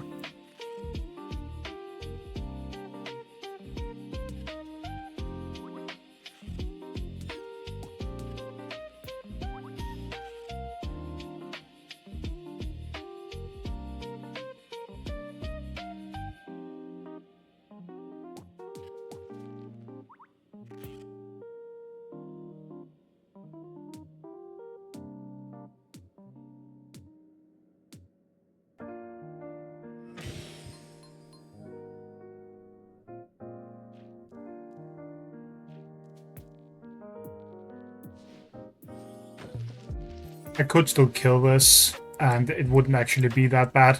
So just like go everything down here and Jar Cannon. That might actually even be the correct play here, but I'm just going to do this. It might be correct because they still can't kill the Tickles without hitting it with the Murderwing. So if they go in and they kill my Jar Cannon with the Murderwing, then the Tickles would be alive and I could just kill the Murderwing with something from my vault. So that might have been a better play here.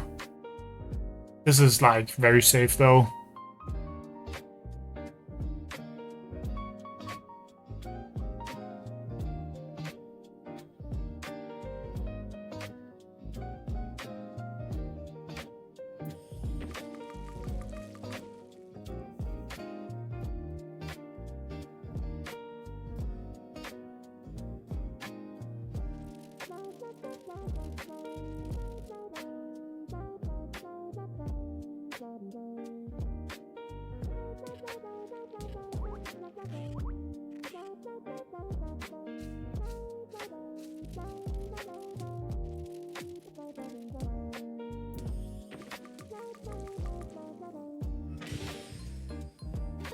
That's a weird choice.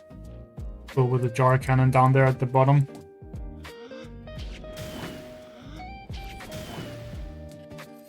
Guess we just kill this.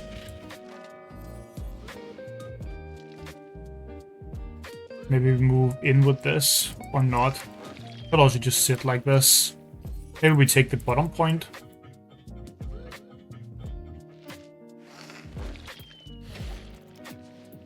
Just go for another turret here.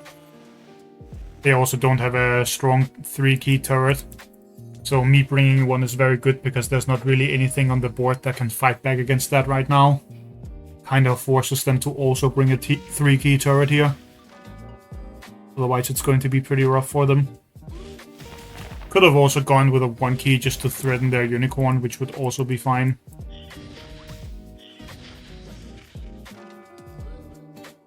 Because then these two with a 1-key would be able to walk in and kill it, but they backed off anyway. There wouldn't be much point to that.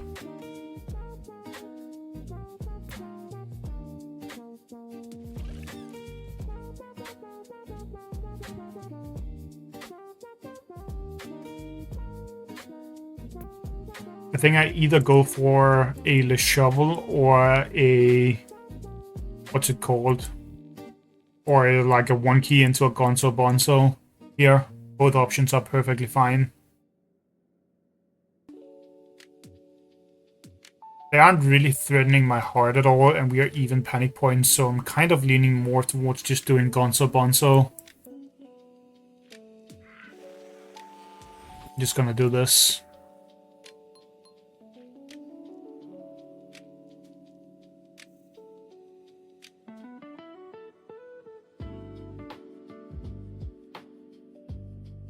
They also banked, so it makes even more sense to also bank with them. So that if they go for a large thing here, we can just counter it. Like if they go, let's just say Blondie or something, I can Firkin it. If they go for some bad sheep, I can go for a big mechanical. Things like that.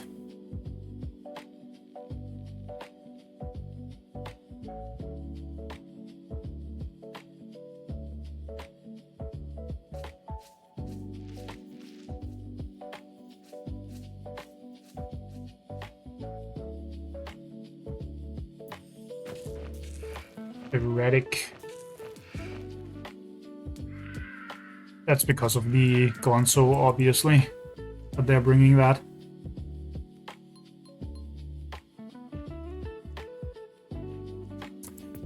Now I can either try and poison/disease that, or I can go for something big to just fight it with.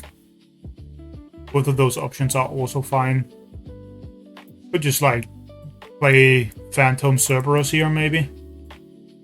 I think that's also a fine choice on this turn. Should probably swap the position of these two. Our only problem with this Phantom is that it's a little bit slow, so we may have to back off for a while. But it should be fine to back off here. We're not in a position where we have taken a lot of damage on our heart or anything. It's like very slightly damaged. Around 1000 damage on it. They're going to move forward twice with the Erratic, I would say. Which is why I will have to back off. That's not that big a deal. Because on the following turn we have this ready, and then they can't really approach us because of that.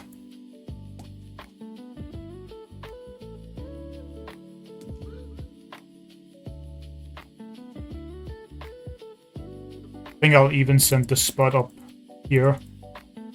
Maybe. Just because I don't have that much space here anyway. Otherwise it would have to sit all the way back.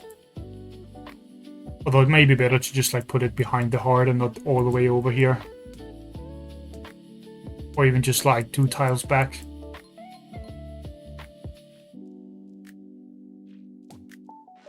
It's definitely going somewhere away from there though. But also just not back off that far, which is also fine.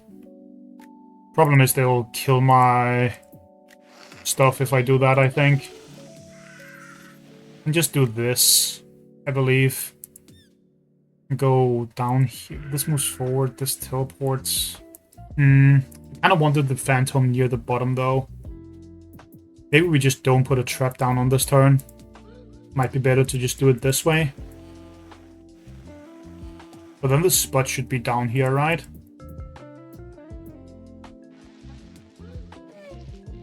I think. Because we want something that's mobile in that case. But also just have this sit 1 tile further forward. If they do go in, we would just punish them really hard. They're not able to kill it anyway. I don't know if it's correct to have this set one tile further forward. It might be. Either way, if they take the bottom point, we can always kill whatever they put there, unless it's the erratic, but if they take it with that, it would be very bad for them. There are so many things I can do to, like, deal with that. Like, I could even just sheep them or something from the vault. And that would be very bad for them.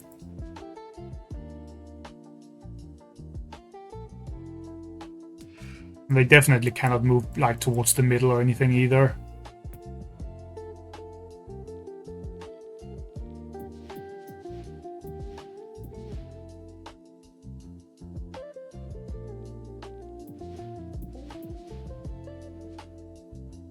Could even smiley them if they just sit here and do nothing. Also.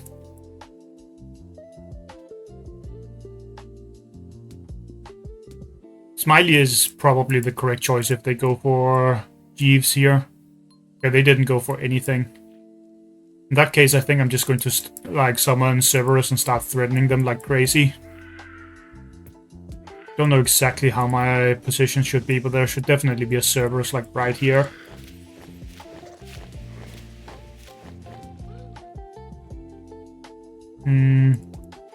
Moves down. I can't kill this right now, so this is kind of just fine, right?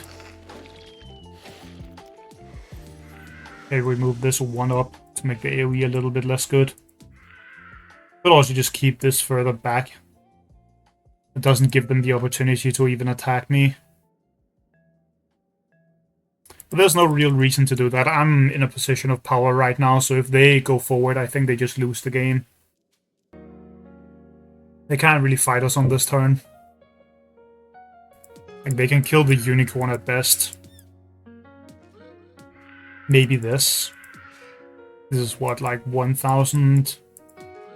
2,000? Maybe they can kill the Bowmangles, but like, if they do that, they're going to lose their erratic and the unicorn. Maybe even the jar cannon, depending on what I bring.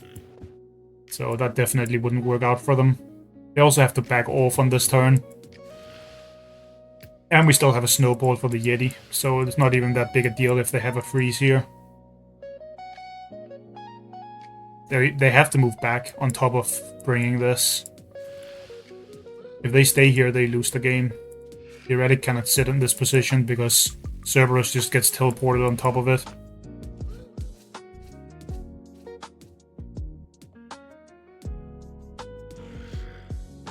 Could even just kill the unicorn here, although that's maybe too aggressive, I would say.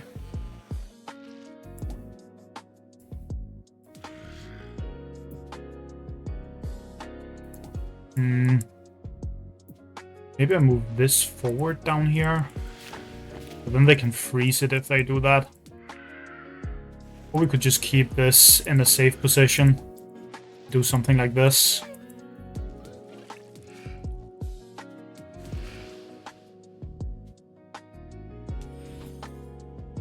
We're not really in a hurry right here. Because as soon as they do anything, it's going to be good for me. And if they do nothing, eventually I will have a path to go forward on, I think. Just need to set up the teleport in a good way.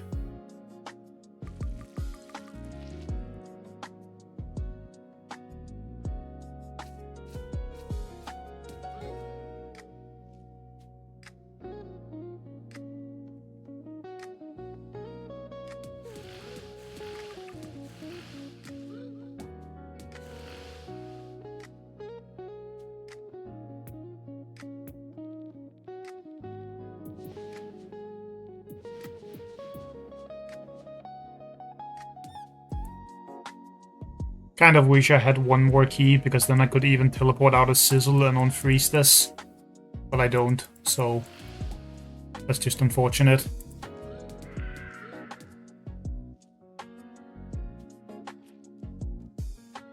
We could do a position that's like, move this up, move this up, move this down, move this over here. The only problem with this is that if they just kill this and freeze me, that would be pretty bad.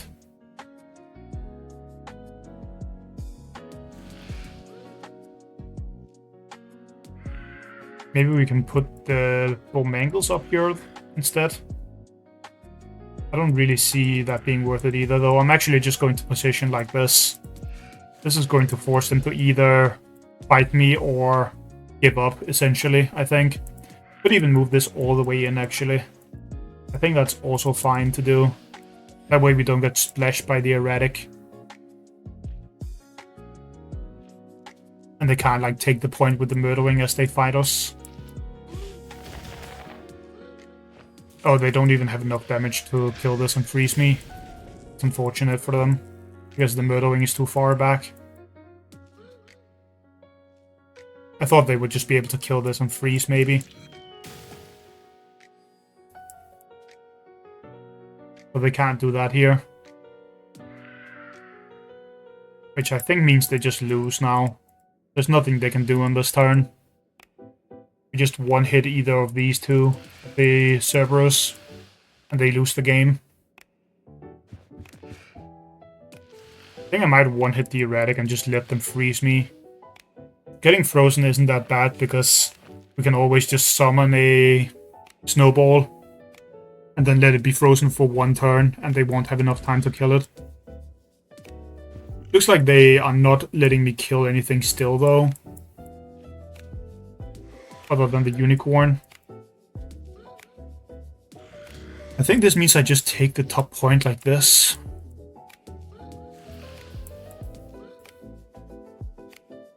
And call it a day, essentially. And we move back with this thing.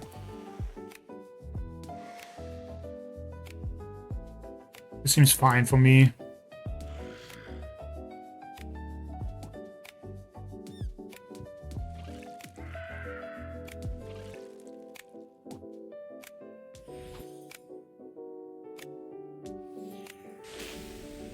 Okay, now they can kill it, but they would have to walk up with some stuff still.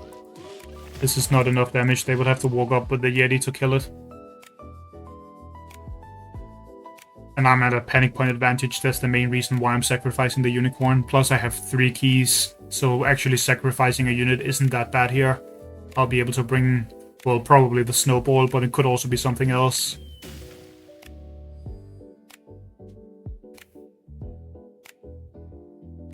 Could even just, like, bring a poison unit. Although I don't really think there is a great one here to go for. Because you can't teleport a bad sushi, that just gets locked. So that wouldn't work.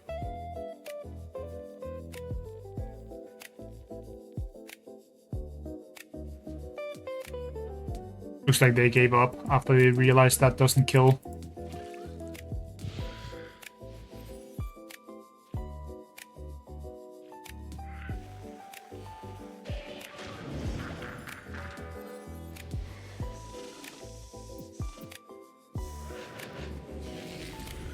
We're just gonna do this. Even if they freeze me, it's not that bad for me. Right here. Do I even set up the kill with this? I probably do. Or maybe I just hit that hard. I think I'm just supposed to set up the kill on the unicorn.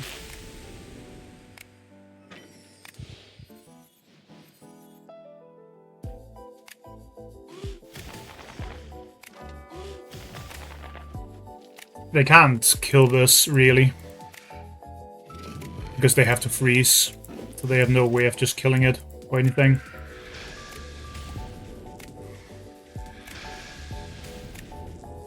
This doesn't die in time, I don't think.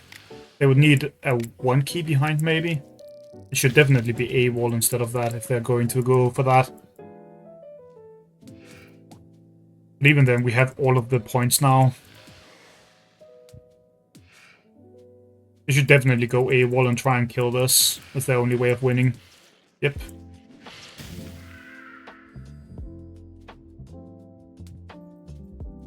They have to do that and kill this next turn.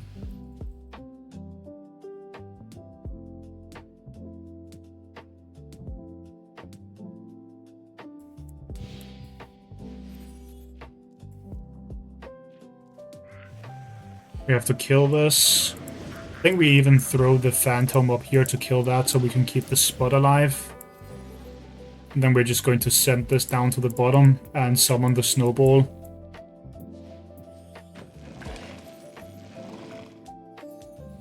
That should be game over. They don't have the damage to kill this. Which means they just lose. Because we wake this up and kill their thing if they stay in range, and if they don't hit it, we can just wake it up and hit their heart even. Oh, they do have the damage to kill it. Oh, right, this is 600. And also this. I mean, they still lose the game from here, though, so not really something to worry about. They're just going to die to heart damage instead.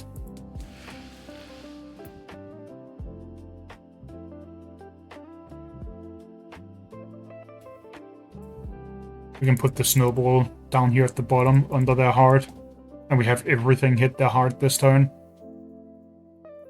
As in both these two and all 3 panic points.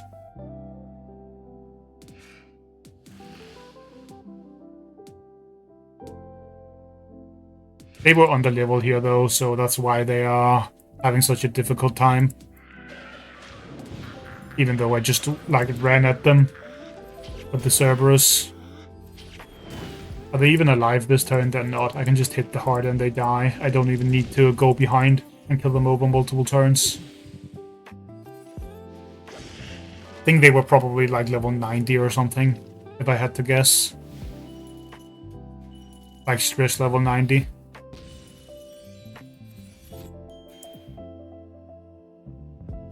And quickly check. Okay, no, 100. I mean, that's still decently underleveled, because at the higher levels, you get way more levels compared to like the stress level. So like the difference between a level 130 and level 148 is a lot higher than a level 1 and a level 18. Because how much more it takes, like, this is 700 levels just to level up once.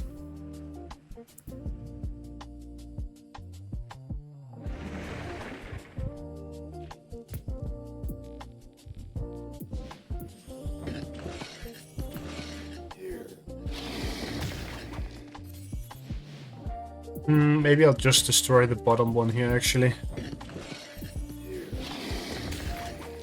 Usually I destroy the top one, because then you have access to both panic points. But I find that people often go creep here anyway, so I'll just open the bottom instead. Because that gives you Snowball access to the bottom point, which is pretty nice. And if they don't go creep, you can just take the point in front here anyway. Take this one up here later.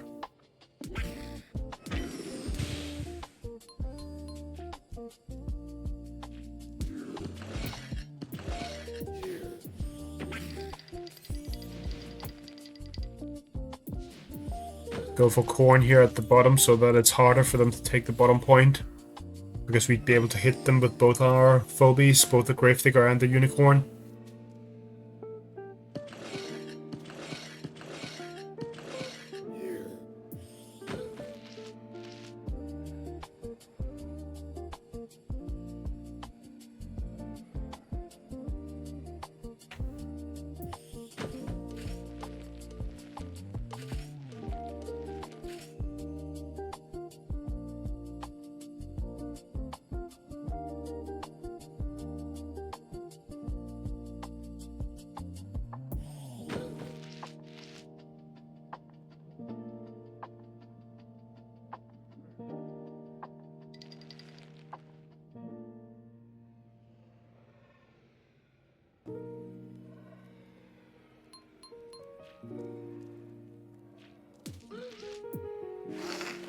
I'm gonna move my Gravedigger up here, because otherwise they can kill it with their Razor Mouth plus Gravedigger. I don't know if they would ever go in on that, but might as well be safe here. And then I'll just summon another turret towards the top. They might try to go Oopsie Baby here. Like bang into Oopsie Baby. Could be a good strategy for them. We could kill that, but then we're walking into Unicorn range. Guess we can also just jar cannon it. I don't really love going jar cannon here, but maybe it's still correct. I'd rather bank for a 6 key in this spot. But I can still do like a 6 key into a 6 key after the jar cannon if I really want to.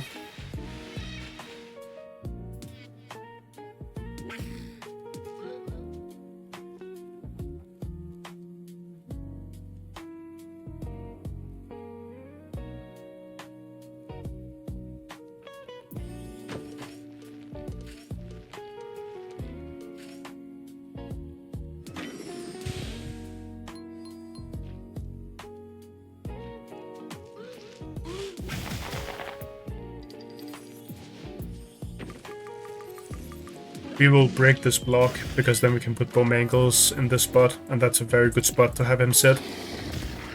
Like, putting this out here is really nice, because it's the only 3-key turret on the board, so this is like the best fighter right now. And it's sitting here means we can reach both sides with it, which is very nice. I could move this Razor Mouth up to try and threaten their Gravedigger, I guess. Maybe that's correct to do. Because I'm already threatening the Unicorn anyway, so I don't really need the Razor Mouth at the bottom. Looks like they're just going for a Hematic Ginsting, which is very understandable. That phobia is pretty good.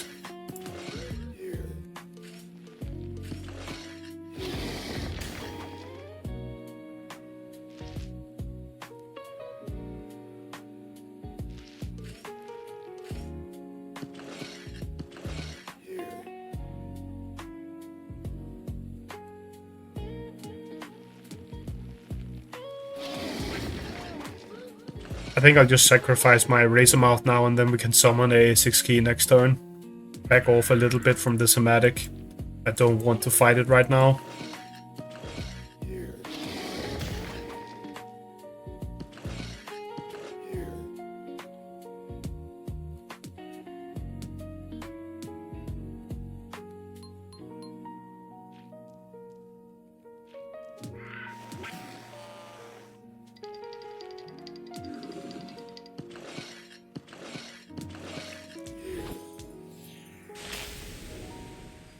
They should not be putting their traps on panic points like that. That is a bad use of your traps. You want to be putting the traps on tiles where they're not going to be placing 1 keys usually. Because that way if the opponent goes in to fight you, you actually get value from them. They got no value from that trap at all. Because they could have just double hit the Razor Mouth instead. It's just a waste.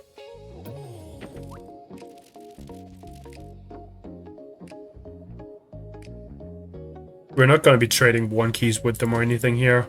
I'm just going to kill this. Go for a 6 key.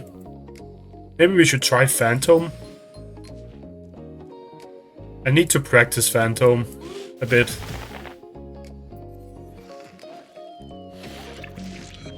I think. This should also be enough to prevent them from going in with the Hematic. Because Phantom actually does a decent amount of damage. It just doesn't have a lot of health. For a 6 key. I mean, it's only level 9, so it really doesn't do that much damage, but this is still decent.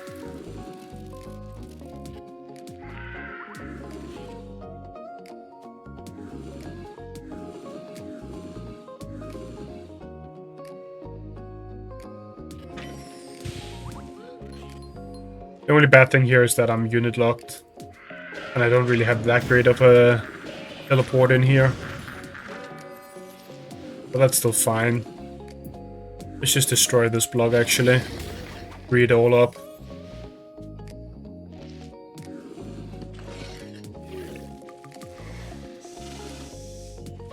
If they buff this, that's still not enough to kill that, but they could kill my Gravedigger, right? Will actually kill whatever if they go in. Maybe I should kill this in a different way. So that I can move my Bowmangles forward a bit. Oh, I can't kill it with the jar. Guess I'll have to double hit it. Let's swap these two. Just stay here for a second. We may have to sacrifice either the Gravedigger or the Unicorn here. Unless they just decide to go in. Because otherwise they will bank a turn here and bring a 7 key and try to overwhelm me.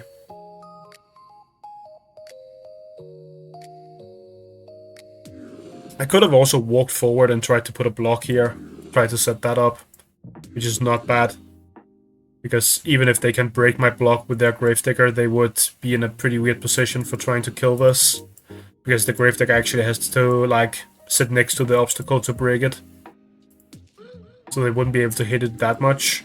Might be able to survive or force them to use the buff or something. So maybe I shouldn't have used this ability.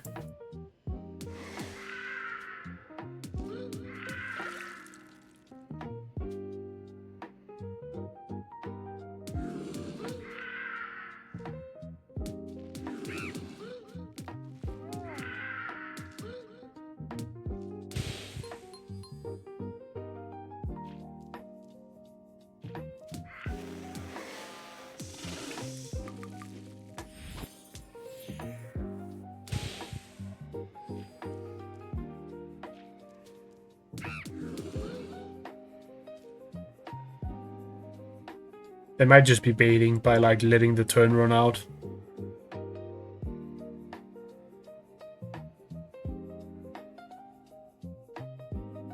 Or maybe they really are AFK here.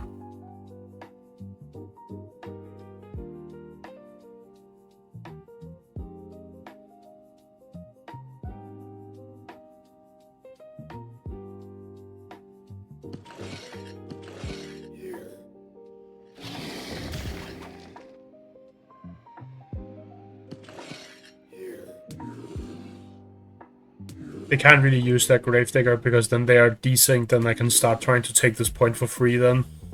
So that wouldn't work out very well. Looks like they're just gonna try and threaten this Jar Cannon with the Giant AoE. It's kind of what this is for.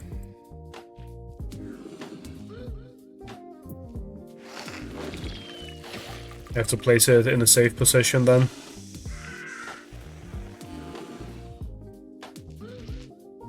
Could just fly over here and hit me if I do this, which I'm not a big fan of. Guess I'll move the Bomangles down here. Could fly forward here and AoE me then. Then I would get hits on them with the Jar Cannon, which is probably good. Could move this one in, and we can also move in and hit with it if we need to. They might try and go in on this turn and, like, AoE on my Bomangles. I think they kind of have to. Otherwise I can maybe Gravedigger here and place a block. And have it be good for me.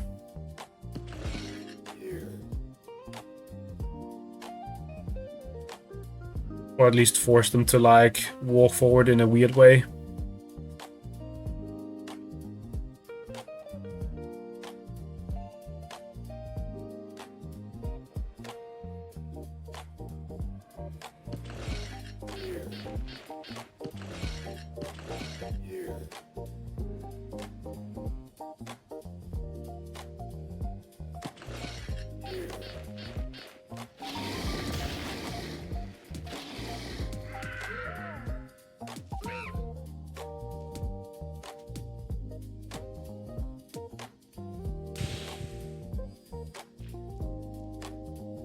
I guess they'll just poison my Gravedigger then.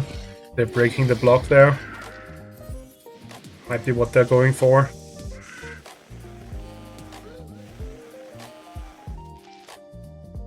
Something like this, I guess. They might also just try and punch through and kill him.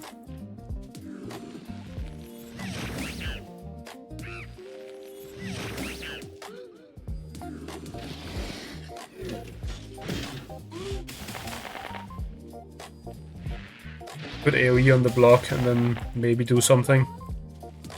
But I guess they don't want to use the Noxious AoE because they're trying to pair it with Gonzo Bonzo.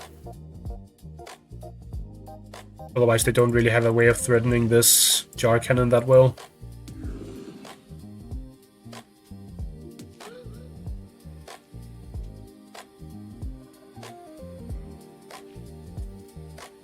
I think it's about time I sacrifice one of these phobies now.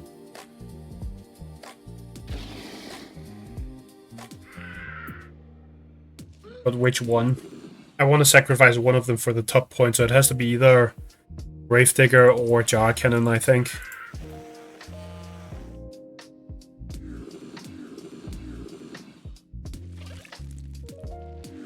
The Gravedigger will force them to do slightly more stuff.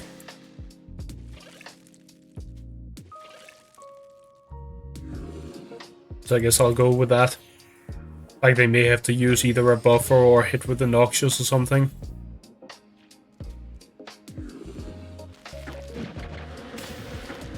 Or maybe they just double hit it and let it live for a second.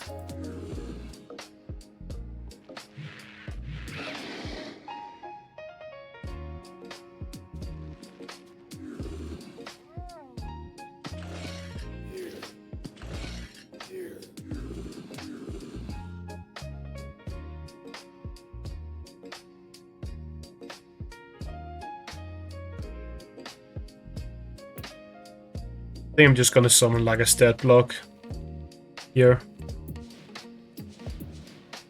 Like Goon or Cerberus or something.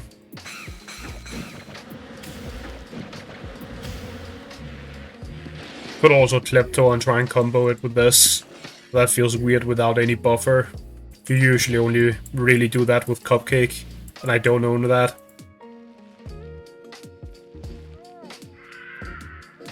I guess I just hit with this then. Deal a bit of damage to it.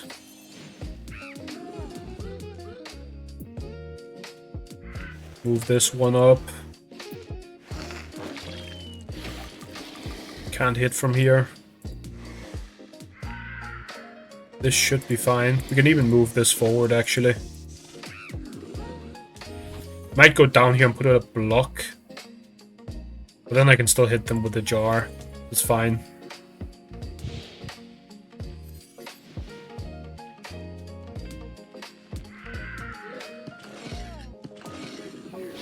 Oh, they're gonna poison these two.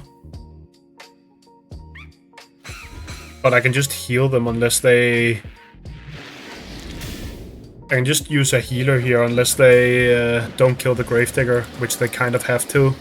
So it doesn't even seem that good for them.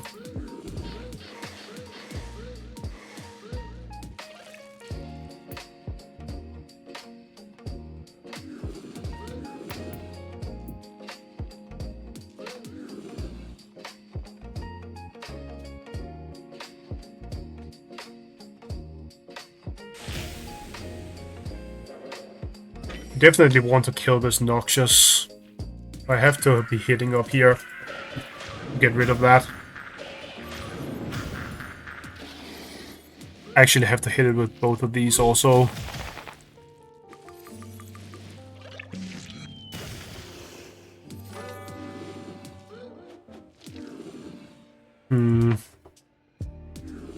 That makes it pretty difficult to actually kill these without giving up on the healing, but I don't think I can give up on healing this.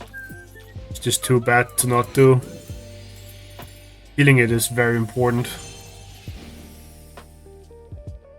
I don't think there's any way that I actually kill anything here, though. Even with double hits.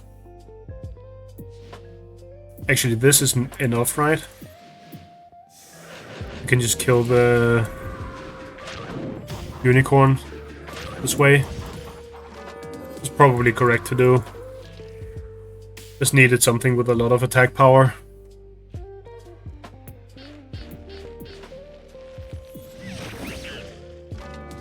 Daisy would not have been enough. Really, they're not killing my... Oh, they're walking in with that. I was about to say, if they don't kill my jar cannon there, that would be very weird for them.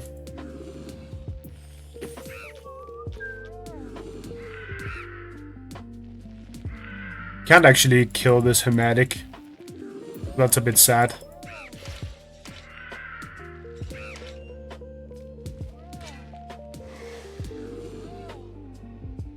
We could back off fully here. Just hit this once. Then move this twice back. I want it to live.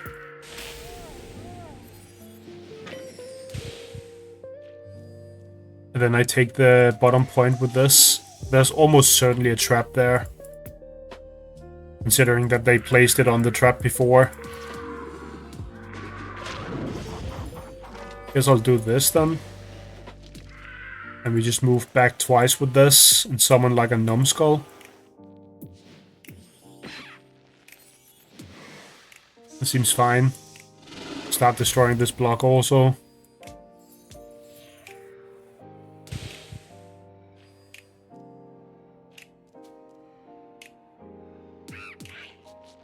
This like Hematic Noxious combo with a buffer is one of the best things you can do in the game, by the way. A very, very good strategy. Because you get so much AoE damage from Noxious plus any buffer. Normally, again, I think Cupcake is better, but Cupcake is always better than everything else. But like Noxious with a Cupcake and then you play Hematic Ginsting, or even like Klepto or Blastomatic with it. Hematic Ginsting is probably the most common pairing, just because it's like mobile and super high stats.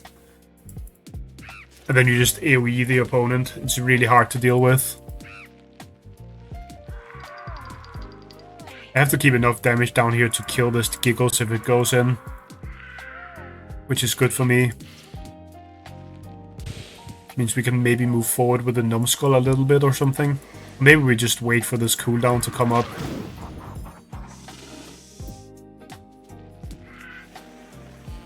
Even if we are losing a bit of health here, it should be fine.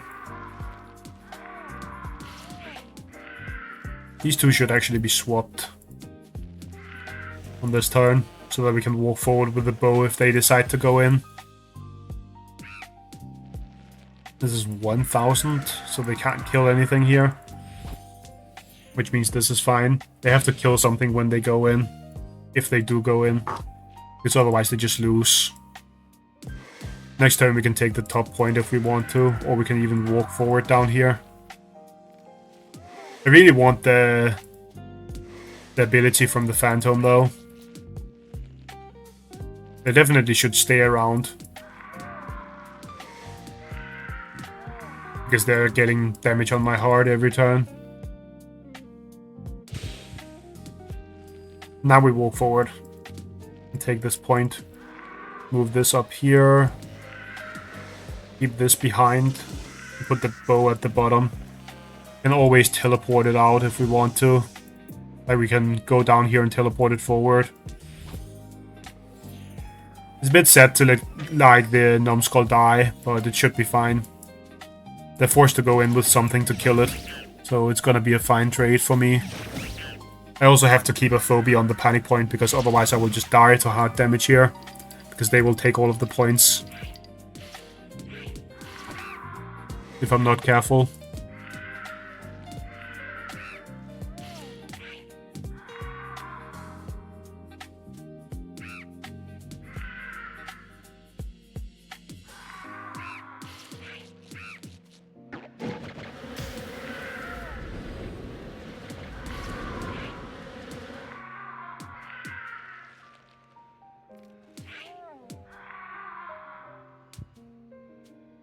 Now we have to hit this once, move our Giggles down, and take the point with the Phantom.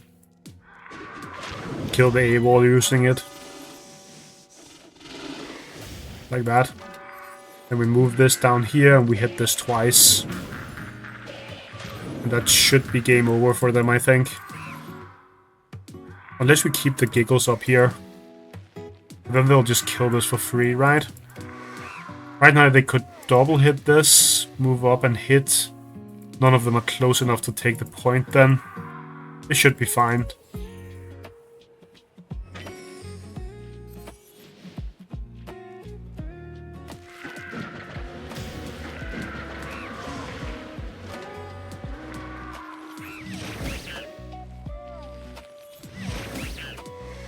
I might have waited a little bit longer than I should with the heart damage, but it's whatever.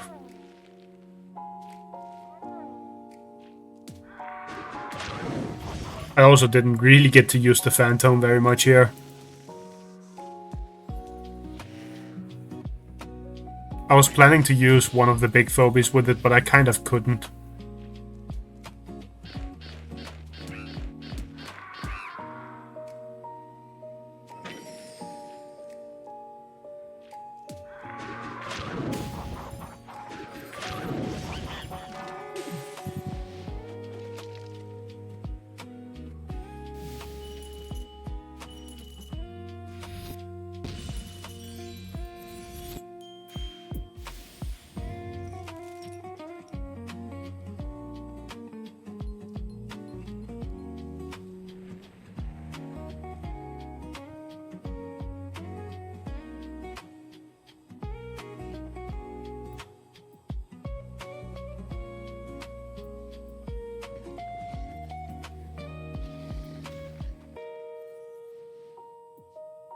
I want to go Boomer or not here. If you go Boomer, you usually get creeped. Like they'll destroy this and then put a creep on it and poison you.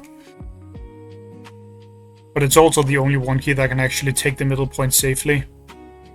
But also just take a corner point and not care about the middle. Which is also fine. I think I might just take a corner point with Tickles instead.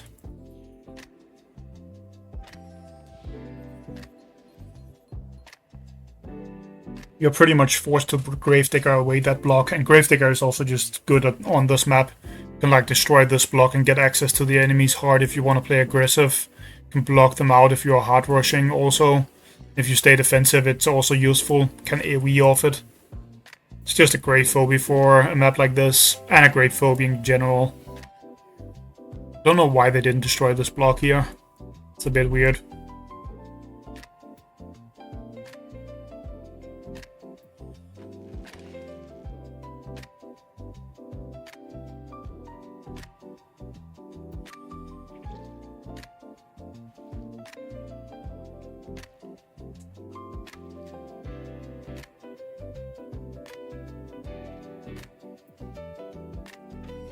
Putting a Gesundheit there is a bit weird.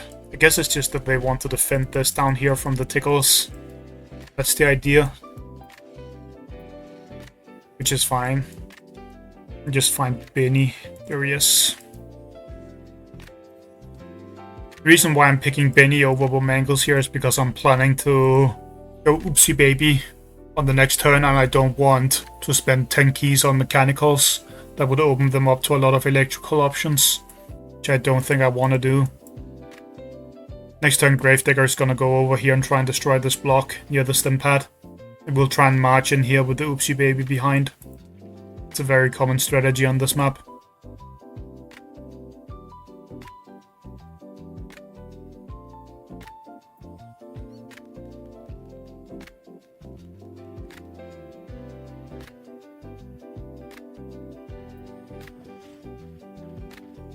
Looks like they're putting a Hevo over here to try and prevent that idea. That's fine. We're just going to summon Oopsie. Oopsie is pretty good against the Hevo, so I don't mind this. Well, let me summon the Hevo first, or the Oopsie first, before I move forward with the Gravedigger. Otherwise we can't go there. Want this out of range, so I guess it has to sit here. It's a little bit of a weird spot to put it, but whatever. I guess I could have just put it further forward. If they walk up and hit with the Hevo, we break the block and double hit them. That would be pretty bad for them, I think. It could probably set one tile further forward.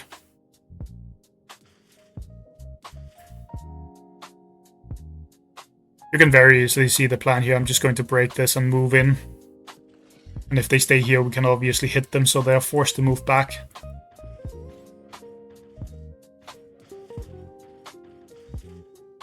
Really? There's no way they put it over here. Because then we just destroy the bottom block instead and go over and hit them.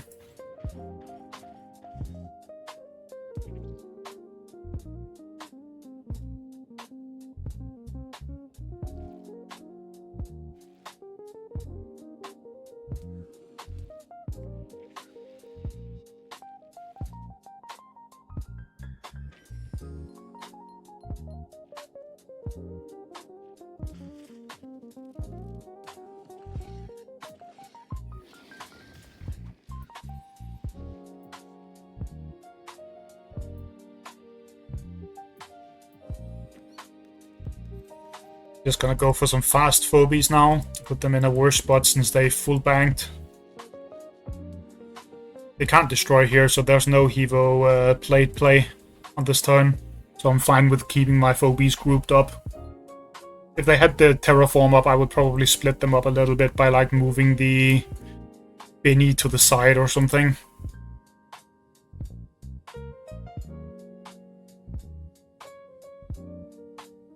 Like I would move it one tile up. Not that it would even be that bad for me if the Hevo plated that, because I think I could kill the Hevo plate in return most likely. Although they would also get a boomer in front of it, so maybe not. Maybe it would be bad.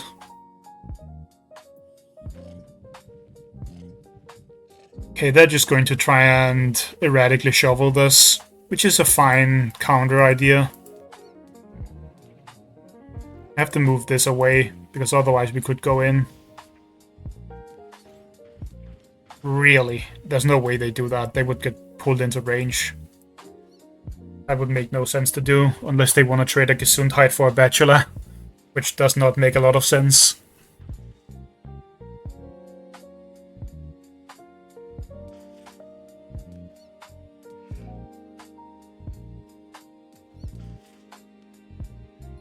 We could just walk forward and hit them a little bit here, if I want to, while staying out of the Erratic's range with most of my things. I think that's a pretty decent idea on this turn. Just do something like this. The Benny is a bit awkward here, though.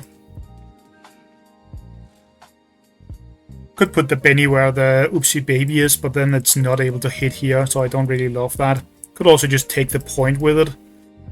But then I think they will probably kill it if I do that. Can only summon one phobie here, which is also pretty annoying. Maybe I should summon this and just try and go invisible, but I think that's a little bit too slow on this turn. Maybe I just Noxious. Noxious to this tile. That seems fine to do. They walk up here and hit, they walk up here and hit, they summon a Murderwing, they double move. I can't really move this in. I think I'm just going to keep it here. We can always back off next turn. They can also get an AoE on my Oopsie, but that's not that big a deal if they do that, and I would get to poison them in return. Maybe they try and kill this. Can they ever do that? I don't think they can. No, they definitely can't kill that either. I don't think. Because only the Erratic and the Hevo can hit, and then it would be... what, like a Murderwing can hit? No, not a Murderwing, a Snowball can hit. Actually, maybe they can kill it. Snowball, Jar Cannon would kill, right? Or am I wrong? Yeah, they can kill it here. They Snowball and they Jar Cannon. But then their Snowball gets killed immediately by my Benny. I get to kill this, what's it called, Hevo entirely and debuff the Erratic. That even worth it for them then? I can't kill the Gesundheit, which is a bit sad, but everything else about that sounds very good for me. And they also have to bring Jar here. Wait, they can't bring Jar. They're unit locked. Oh, they're just completely screwed then. This is unwinnable for them in that case, I think. They literally cannot go in this turn. And if they don't go in, they also just lose. So this is really bad for them. They were trying to go Jar Cannon, but they're unit locked.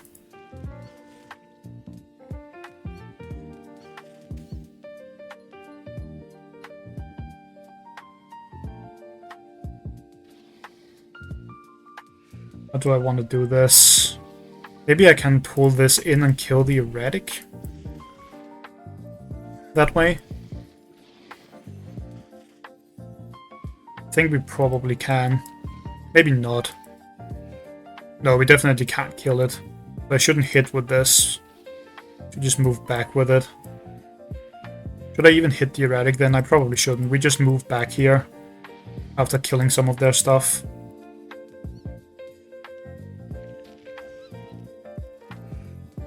And I guess we... Oh, I kind of wanted to debuff them actually. Maybe we hit here. Hit here. Something like this. No, because hitting that is bad. Like this then. Then this can finish off here. And debuff this. Move the Gravedigger a bit forward. Move this a bit back. Definitely want something behind this, so like a Daisy. But Daisy is too fast. I don't want anything more that gets AoE'd, so I guess I go for this. I don't even think they can kill my Oopsie Baby here. So this should be fine for me. I don't think that turn was perfect for me, but it was very bad for them, so it's probably going to work out.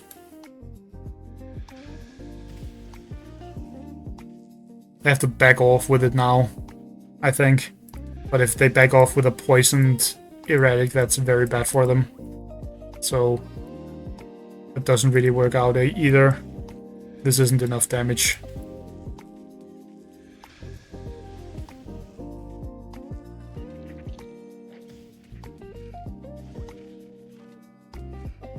I mean, now the Erratic just dies, but maybe they're okay with that because it's both debuffed and poisoned, so it's already kind of dead on the board.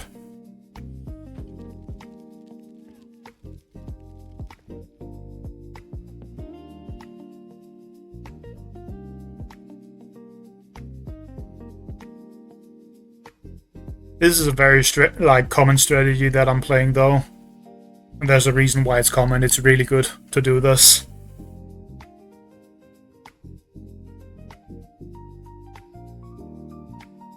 Like an Oopsie Baby marching towards the opponent's heart and breaking open so that you can go onto the stim pad if they don't respond can actually be really difficult to deal with. They basically need their own 3-range thing to deal with something like this.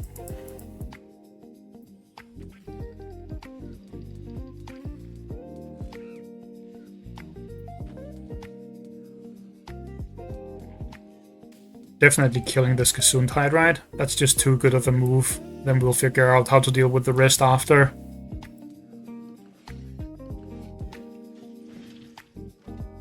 Maybe I just give up on the Oopsie now.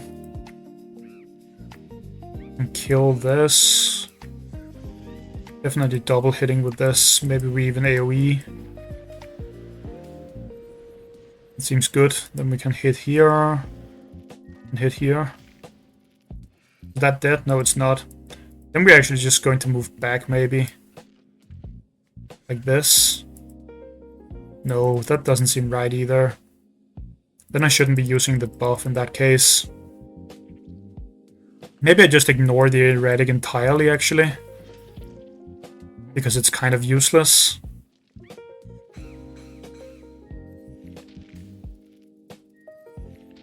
And kill this. Kill this. I mean, the Erratic is poisoned and it's also debuffed for this turn. So we don't really need to care about it, I don't think. Just do something like this. Kill the Razormouth also. Do I want something in here that can threaten this now?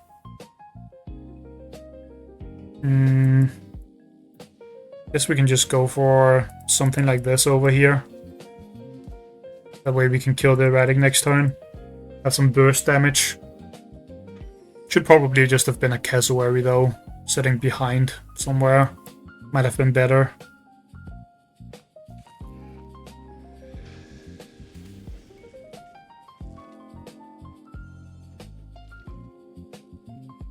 They have like nothing left on the board though.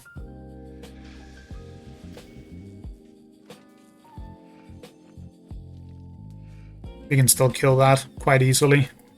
Just use the stim pad. Even if they block for it, it's not enough. Why do they keep putting 1 keys here? Can't they just move their shovel instead? Not really sure what the idea is with that.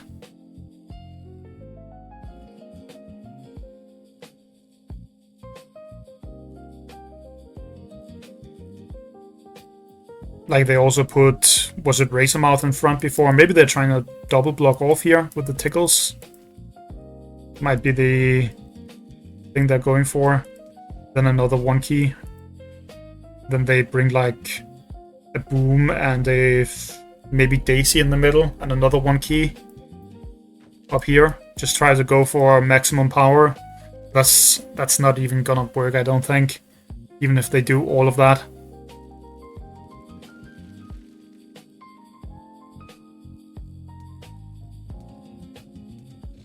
Okay, they just threw 2 1 keys away. I thought they were going to summon some more stuff behind this. That is definitely not enough stuff summoned.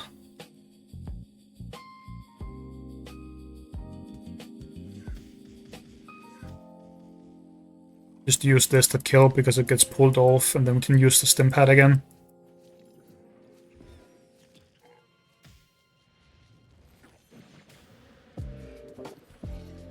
I guess I don't even need to hit with the Jin Sting, we can just hit with the Gravedigger instead.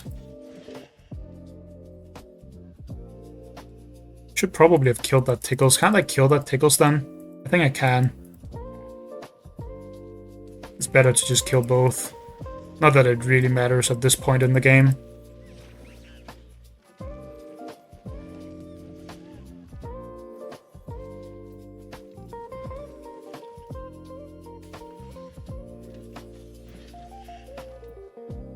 Just gonna summon this because it's fun. I leveled it a little bit, but I didn't really have the XP to, what's it called, accelerate it. And I don't want to buy XP because that's very expensive for something that you get a lot of. So I'm just going to accelerate it as I get more XP.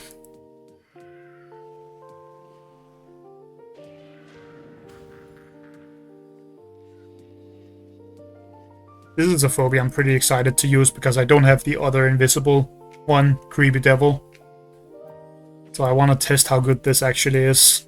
I think Creepy Devil is better than Sasquatch though. Just because it's lower cost and can perform pretty much the same job. Also, this is why Smiley has such a bad win rate. People just go for it when they don't know what else they can do.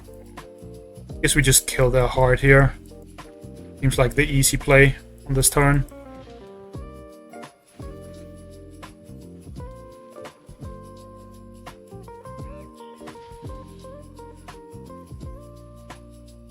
Oh, maybe I should walk it over here. That's probably a better position for it. Do this.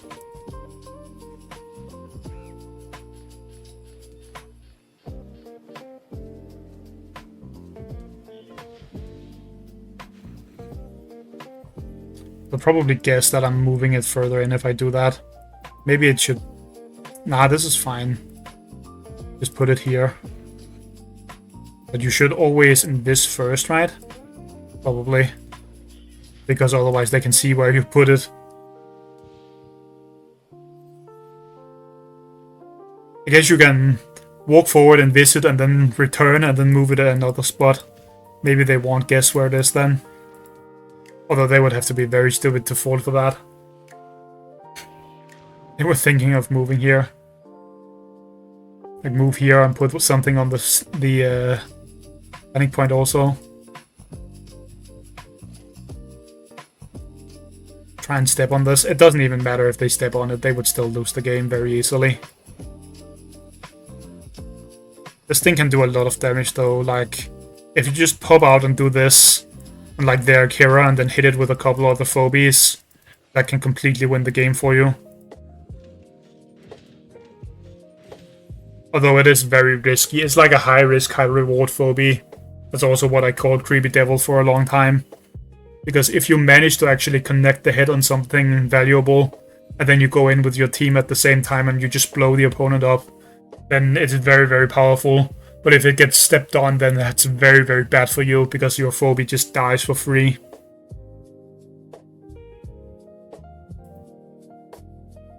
I don't have the XP to level it anymore, though, right now.